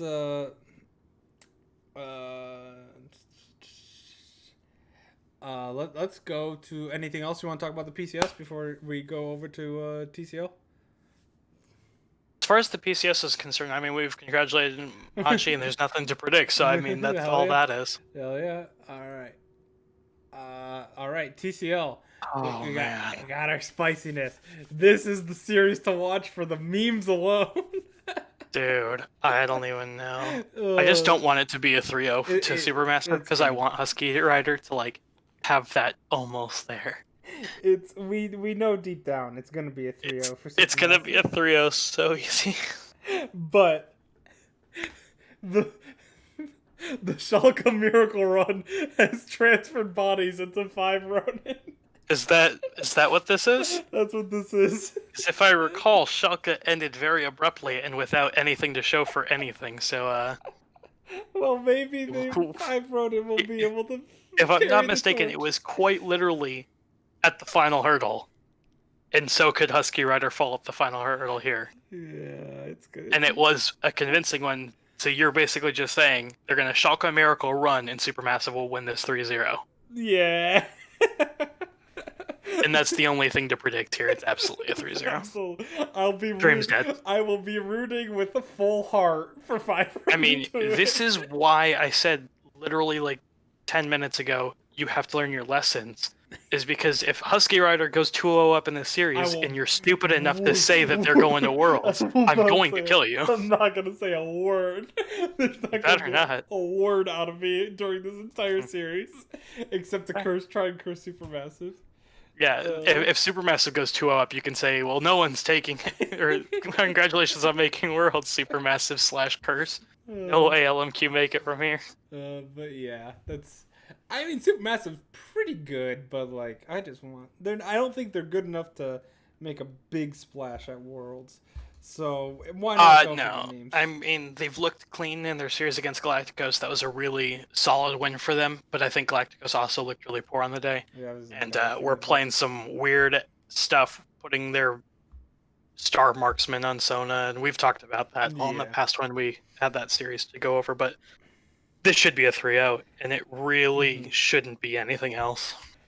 All right. I think for Wildcards, that wraps it up, and I actually am pretty, like, really excited. Not just talk about wildcards next week to see when they're all finaled out like this, but like really to get in depth and see the pools and really compare how these teams play against each other. I'm really looking forward to that the most, in my opinion. Yeah, play-ins is always super exciting. We get to see the least out of the wild cards playing against each other every year, and it's always an interesting competition. We could do a wildcard power ranking according to Raptor. Yeah, I'm totally down to do that. I was gonna say I don't have anything prepared for that. You'll have to give me a little bit of time on that, maybe for the next podcast. No, that's what he meant. He meant next week or the play-in team power ranking. We can do that. Play-in team would probably be smarter because that makes sense as they will all be playing against each other. Well, yeah, I'm not gonna power rank. There's too many to even count, but it's not like axes I'm gonna put on this list for the LJL or no. It's just gonna be the play-in team for sure. It depends if Husky Run. Would we go by tier list or would we go by actual numerical ranking? I'm gonna say tier list. Actually, actually, you know what? It's a pretty easy answer considering the VCS teams dropped out, because now we have a really easy way to do a top 10 because there's only 10. Oh, we could do that. Yeah, there's only 10. You're right. You just rank them 1 to 10 and count them down. I think you could do numerical. Well, yeah, let's try numerical. With only 10 play-in teams, it'd be kind of hard to tier list separate as well. Because it'd basically just be UOL, Machi, and then next tier like PSG, and yeah. We'll go numerical. Yeah. I'll start the... Yeah, number 10 in the play-ins. FlyQuest. No, just kidding. FlyQuest is winning the finals. Yeah, they can't be there. It'd be TSM or Team Liquid. But yeah. Alrighty, that's fun. I appreciate. Thank you very much for coming for these wildcard stuff. I think it's awesome. You can see how much we actually have engagement on wildcards now, and that's mostly all thanks to you. So, good job with that this year. Glad to help. Ryan, if you want to come back for our final power rankings of the year. Have a good talk, guys. I'll see you next time. All right, see you later. All right, Ryan. Husky Rider. He's going the worlds, man. Hopefully. All right. 3-0 TSM. Oh, God, the memes. Alrighty, let's talk top 10. You ready for this? This is our final top 10. Let's do it. And I don't know if you're... Lucky week 13. All right. I'm curious. How many new teams? Well, we'll just find out. Do you want to do 10 first, or should I? I could do 10 first. Okay. I feel like I almost never get to start off these lists. Yeah. But my number 10, they're returning to the list. DRX. DRX. Ooh, nice. They've moved up your list. Nice, getting back in there. Yeah, getting back in there. They won their series fair and square. Mm-hmm. They beat Gen G. Mm-hmm. Wasn't the cleanest, but I would say enough to get them a nod on the spot.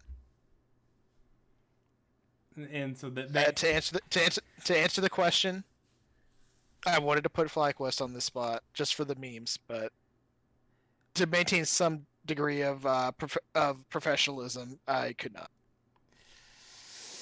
That's awkward because I put FlyQuest as number 10 in mine. And that's why I said that, because I knew you probably had FlyQuest number 10. That's why you were hesitating saying it. I put the FlyQuest as number 10. They look great. They do. They look so good. Out of all the world's if teams, they 3-0'd TL, like I feel like they should and could have, but then I would have just given them the nod straight out. This is our first NA team back since the fall of Cloud9. Yeah. And it's not Team Liquid. Oh, man. Rightfully so. Yeah, rightfully so. I think that... yeah. They have proven to do. But here's the thing. If we're talking about, like, TSM, if they beat Team Liquid and FlyQuest beat TSM, FlyQuest literally would have beaten Cloud9, Team Liquid, and TSM to win North America. That's a very good way to win it. Yeah. The other option is obviously they beat C9 and they beat Team Liquid twice. But like even like non-memeing, legitimately, what my criteria was like similar to yours, in the sense that You have to be at Worlds to be in the top 10 to be in the, like. It's very As of right now, yes. for the most part. There could have been a miracle. Otherwise, V5 is still on this list probably yes, somewhere. exactly. So when I look at the top 10 teams in the world at the moment, you got all 3 teams from Korea. I think are strong enough to be in there. China clearly, EU. There's some there. I think maybe I could have put a certain team in there that I didn't, but like. I don't think it's that crazy to have FlyQuest in top 10, top 11, or top 12 at worst. I think there's not many. I think they're definitely. I would say they're top 15 right now. Okay, fair. Amongst worlds qualified teams. Well, I think Team or at least those in worlds minimum. contention, I should say. At worlds, Team Liquid would have to be probably top 15 then, right? Like no. Team Liquid need to make finals first. Okay, that's fair. To even be considered. Okay, yeah, that's fair. It definitely beats whatever one between TSM and Team Liquid would be top 15, whoever wins. But I will go with my number 9 team then. My number 9 team is actually. Oh wait, here's the thing I'll say. Did you have DRX? Oh, I did. Sorry. I have DRX at number. Hang on one second.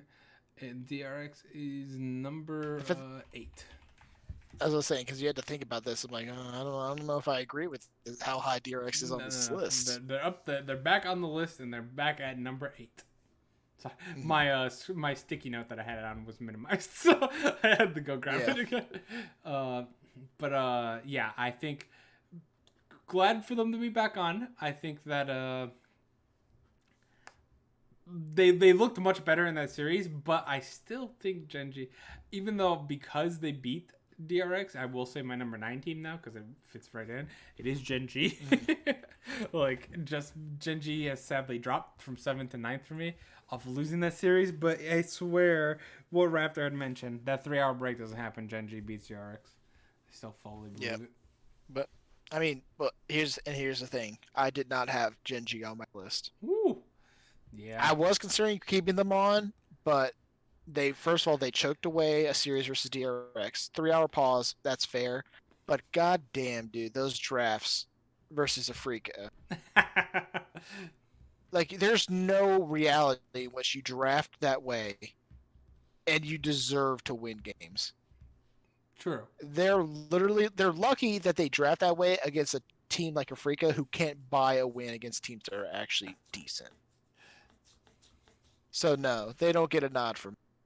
They got to earn their way back. And the thing is, they can still miss Worlds completely. They're banking on either DRX to win or to not choke at a best of 5 again, versus potentially T1 again. By the way. All right. So who is your number 9 team then? My number 9 is Mad Lions. Ooh. Really? They went up 1 spot. They basically took Schalke's spot from my last week's list. Fair. Even with the loss to Rogue. Yep, even with the loss to Rogue.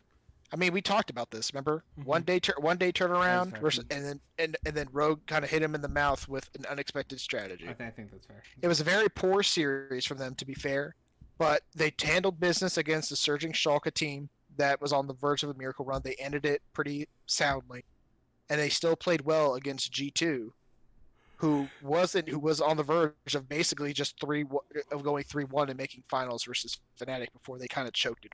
Yes.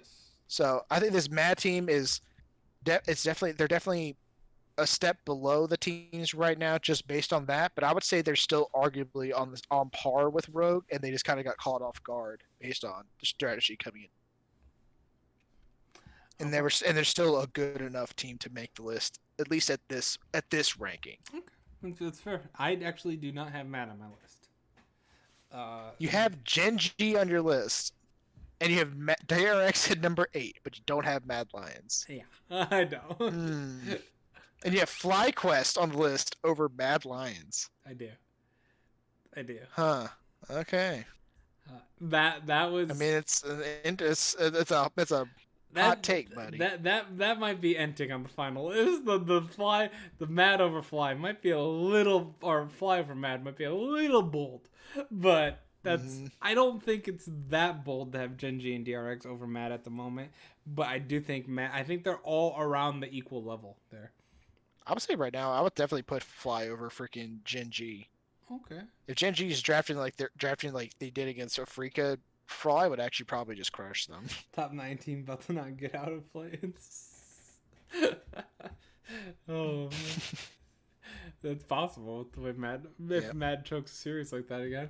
All right, so it's back to you again. Who's your number 8 team? Yeah, I was saying because you already have 8, 9, and 10 done, and you didn't have Mad on the list. Yeah. So my number 8 team is just a step above them, Rogue. Rogue. Interesting. Okay. Yep. So by beating Rogue, they bounced back. They bounced back really well. They adapted to a style that no one was expecting to see from them. We pretty much thought that they would just get crushed by Mad Lions, but they turned it completely on their head. They said, "Fuck your narrative. We're gonna play early game," and they smacked Mad Lions pretty badly with just a really good game plan. So, kudos to them. They make it on the list. I would say, but again, I still put them roughly on par with Mad Lions. I think if you make them play like 10 games versus each other, like on the same day, just let them adapt to each other within the same day with the same amount of prep time, I think Mad Lions possibly takes probably like 6 to 7 games, but I got to give them a nod just based on the week of performance for Rogue. Okay. I don't have Rogue on my list either. Oh, I'm sure. I don't have Rogue or Mad. They're both there. They're both like 11, 12, if I would have to say. With who else was there? I'm just waiting for number 7, Team Liquid. Hell no. Hell no. Team Liquid hasn't been on my list one time this year, and they're not going to be on this week as well. What if they win finals? If they win finals, if they beat TSM and FlyQuest and they win the trophy in NA again. Actually, we will have one more power ranking now that I think about it. I said this is the last one, but we'll still have one more because we still have 3 regions at the end. No, I don't. It depends. So you would put FlyQuest on here after winning one best of 5 versus Team Liquid, but not Team Liquid beating TSM and FlyQuest over the course of 2 days. I would have to see it. I'd have to see how it plays out. Mm-hmm. I have more faith in FlyQuest at Worlds than I do in Team Liquid. Let's just say that. Okay. Stylistically wise, I think FlyQuest is just a better team.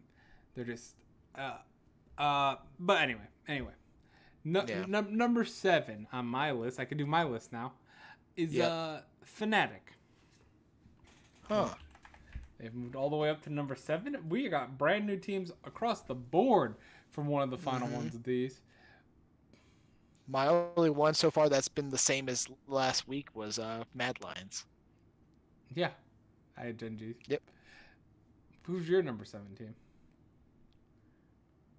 Fnatic. There we go. We're on the same boat here. I think they blew me away with how good they played against G2. Was not expecting that whatsoever. Yep. I mean, you got to give kudos. They beat G2 when G2 has literally had their number all year. Mm-hmm. They literally could not buy a game, and they basically FlyQuest G2's C9. Yep. It's just... And they made finals. And this is after crushing Rogue, after everyone just thought that Fnatic was going to be dead in the water. And everyone was mad at Rogue for losing to Fnatic because they denied Schalke and Mad Lions at Worlds. Yep. But they came out, they righted the ship, and they look better than they have all summer. Easily all summer. So... Oh man! And again, a step above Rogue. So, then I guess I can move on to my number 6 then, since we had the same at 7. My number 6, as much as this may not make sense, I have G2. Moved up 2 spots by losing. Hell yeah! Yeah. That's a great. Again, yeah. This is literally a matter of watching the game. Yep. Watching the game, G2. Isn't literally could have just won, would have, and for all intents and purposes, should have just won. Yep. They should have beat Fnatic 3-1. Yep. You give Fnatic the nod because they won. They showed up on the day, but G2 were still kind of inted draft, still managed to win some games, through a game completely, but two out of the 5 games were just utter stops. And not only that, it's also I also have G2 in my number 6. They're staying the same, until because obviously we'll get flamed for this. Like people will flame us. Like, oh, Fnatic just beat G2 in the playoff series. How can you possibly have them below them? Fnatic climbed a bunch there. They weren't in the top 15. Yeah. They weren't even in the top 20 before playoffs. Probably after beating Rogue, they probably got in that top 20. So the fact that they've done leaps and bounds from like 24, 25 on the list to number 7 in 2 series, it's kind of why it's there. G2 has also gone up a little bit, but like you just mentioned, G2 was one massive throw away from just winning a 3-1 against Fnatic. It was like, oh, Fnatic beat them on the first game off a fantastic, beautiful draft, which I've been rare from Fnatic lately. So I love that first draft. But that was pretty much the only and then game 5 was literally 50-50 back and forth. Amazing game. But again, Fnatic won it, and that's why they have skyrocketed all the way into the top 10, which I thought they would never come back to. We initially had them in the top 10 to start the year, and I thought they were never coming back ever. But here they are at number 7, and a threat to win Worlds technically at that. You would have to say hypothetically at that point. Contender, but not necessarily a world beater. I guess we'll kind of talk about that if we ever get to like a world's team tier list. Yes, we will. All right, number 5. My number 5 team is still LGD. My number 5 team is also LGD. Is your number 4 team Suning? Yes, it is. Yep. Is your number 3 team Damwon? My number 3 team is Damwon. You were ahead of me again. In the curve. And your number 2 is your favorite team in the world. And number 1 is Top Esports. Way to give all the hype away, but yeah, I think it was kind of expected. I mean, to be fair, Korea, we did not see Damwon play. We haven't seen him play. It'd be kind of unfair, and at least on my list, I already had Top Esports and JDG above them. Yeah, and you were just 1 week ahead of me, like always here. With you nailed big brain, right? Your top 5 literally stayed the same. Just like Victory 5, I'm ahead of you again. Yeah, and then I have this is why I'm a better coach, Will. Apparently. I just have foresight. I can see the meta. No, I see the meta a patch away. Yeah. And then I have the prediction slate with my gut every now and then. I can see a specific game, the outcome of a specific game. Did it help me? Be careful. My brain is so big it overpowers my gut. Mm-hmm. So many times my gut was correct. Like my gut versus FlyQuest and versus TSM in the C9 series. Yeah. Sometimes it's just hard to listen to it. It's just. I love them. As a C9 fan, I want to believe. Man, but I can't. I think there are 3 major threats as long as Damwon comes through. If Damwon 3-0's DRX, they are right up there with Top and JDG. Oh yeah, they are. And from what we've heard, from like again scrims. Wow, lol, how much do they matter? But apparently that's been a recurring thing. Like I think it was DRX came out and said as much. I think it was CV Max came out and basically said that Damwon is like just crushing everyone in scrims. I think some of the Chinese teams are saying similarly as well, that their Damwon is basically just like killing like Chinese teams in scrims. Yeah, but again, it's Damwon. Yeah, Knight said Damwon smash. Who apparently Damwon have been crushing scrims for the past for going on three full years. Yeah, and it's like I remember when Damwon was the Korean Challenger team that was crushing people at the world's level teams in scrims. 6-0 Damwons. Suning 6-0 Damwon. Oh my god, that's the funny thing is that's actually perfect because it's basically just a continuation of Suning beating D5 teams. It just makes total sense. Suning just has their number. Every one of those hyper aggressive go in all the time teams. Suning just beats V5 LGD. Like if we saw freaking Suning versus IG in a playoff series, we never did. But Damwon is like the Korean substitute. But it's so what I want to talk about, because this is obviously a semi-worlds tier list, like for right now at least. Yeah. And like I mean, it's basically is because they're all worlds they are teams. all Not all of them qualified, obviously, because Damwon Damwon technically hasn't qualified Damwon yet. and Genji haven't. But like I And think and DRX. I think it's funny that DRX is like the one Korean team that actually has qualified. they have. That's hilarious. I think top or TES and JDG and Damwon are the three at the moment, in my opinion, biggest threats by a good chunk. Like, I would say that they're like those three teams are easily like those are the teams that you need to be talking about as teams that are going to win. Yes. And no one else is in the conversation right now. Right now, yes. It's not even close either. I mean, you have Suning as number 4, and it's a like you said, it's not close because you saw what top did the code. See, this is why we're like when World's Time comes around, and we do the World's tier list. We're not going to do them like numerated like this one because we've been doing numerated lists the entire split. Yeah, it's gonna be like so at least for the top ones, for the groups, for the wildcard. We could probably we're basically going to do like essentially just split them into full tiers. Like if we're talking full tiers, like it's probably like if we do like S, A, B, C, D. Yeah, F, none of like whatever. S plus. And then CLG at the bottom. Yeah, CLG and then, is the final. CLG tier, but then it's literally to the point where like Suning would be A tier, S tier would be empty, and then these three teams would be S plus tier. I said we're not gonna do an S plus, but yeah, I agree with you there. We might have to specifically for these three teams.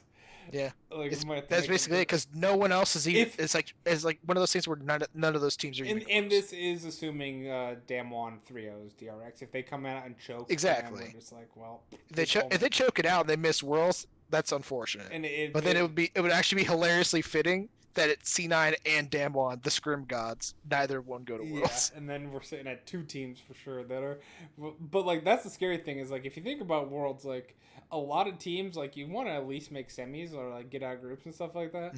Semis is probably gonna be top JDG and Damwon. It's gonna be I'll be very shocked if those 3 teams aren't in the semis. So it's really only gonna be everyone else fighting for that one spot to get slaughtered. By the way, I just want to point this out real quick too. You know who else is going to be a free agent after this year? Nuguri. Nuguri's a free agent? Ooh. Yeah. I would take. Could you imagine? Right now I'm just imagining like, damn, dude. Could you imagine like Nuguri on C9 with Blackbird? Holy shit! The Imp Squad. We're gonna run it down. Everyone's running it down, baby. I don't know. Raptor's gonna just flame me for eternity once G2 like gets here, like because G2 can. G2 are gonna get there. G2 are going to make finals again. G2 FlyQuest, man. Oh my god! The narrative. It's online. Raptor, I believe. I think he was the one that shared this. It was G2 and FlyQuest made a whole new world meme together. It's gonna. I don't know if you saw that. It was basically the two owners, like it was Carlos and Megumi X Bear. They collaborated together and they basically did a rendition of a whole new worlds. Really, that's hilarious. It's like an Aladdin parody about FlyQuest and G2. That's awesome. I think, I hopefully, but like. Raptor, when we said we're gonna clown each other hard, can I at least take the LPL team side? I don't want to be defending on A. I don't want to die on that hill. I'll die on the FlyQuest hill right now. I am so pumped about FlyQuest. That's why they're my top 10. You can't support FlyQuest, man. You have to support Team Liquid. I will support Team Liquid. I'm wearing the damn hat. No, you can't. That means you can't talk about FlyQuest, man. FlyQuest is C9 Challenger made into a team, so I can talk about FlyQuest. Shut up. True. I at least remembered their players from last year. No, I remember their players from 2 years ago. Apparently, I just can't remember last year's players. You didn't remember Keen. That's true. Keen. Well, Keen also traded time with Fly as well. You what? No, that was Golden Guardians. I think Fly was like Fly High was like the year before that. Oh. Because it was like Fly and then Fly High. And then High went to Golden Guardians, and then Mickey went to Golden Guardians, and then Mickey swam back to Korea. Oh man. But yeah, Once upon a time, Keem was actually in the LCS, and it was only 2 years ago. I can pick 2 Chinese teams, but only one from Top Esports and GDG. God damn it, those are the two freebies. Well, we know who he's going to pick, Yeah. and it's not Top Esports. Shut up! It's absolutely Top Esports. No, it's not. Oh man, dude, I'm not gonna lie. I kind of wanted to be a little edgy, and I wanted to put JDG at the top. That doesn't make any sense. They lost. Because JDG could have won the game, dude. They were No, literally no, they were no. positioned to win the game, and they were literally in position to win the game. But then Knight just came out with the insane freaking stun play from Syndra. Yeah, and but like and it turned the whole game around. Outside what it was? Outside the Malphite game, they were all winnable. You know what? Here's the thing, dude. You know what it was? It was literally the Gen G DRX series that I got super salty about because fucking Gen G were running in a freaking straight line, grouped together, and then Chovy just turned around and freaking flash taunted them all as Galio and killed 2. Yeah, well, you know, it was literally that. It literally got turned around because of one bullshit micro play from. Gen G has a little bit of issues with dodging skill shots in crucial moments, including choke points. They really like them choke points. So we know who C9 have been watching. They've been getting their analysis strictly from Gen G. It's also where they're getting their draft information. Yeah. Oh man. Well, I would say that, but they never picked fucking Volibear top lane, even though I feel like everyone else is. Mm-hmm. Seriously, you're gonna pick Wake side? Why not, dude? Licorice even put out a guide on top Volibear, and then never plays it again. He played like once. He played like once in like week 3 or week 4, and then never again. Alrighty, we gotta wrap. I'm getting tired. We gotta wrap up. It's 2 a.m. on a work night. That's so late. Alrighty, but thank you guys for coming to watch. I appreciate it very much. We will be coming back next week, maybe. Possibly. Yeah, we'll let you know. Possibly, maybe. If you click on the Discord link somewhere around the world, you know, there's a Discord link out there. If you click the Discord link that will never links in the description of the video. I also forget to link it. Never puts the Discord link in the description. Never puts timestamps. I missed timestamps the last 2 weeks.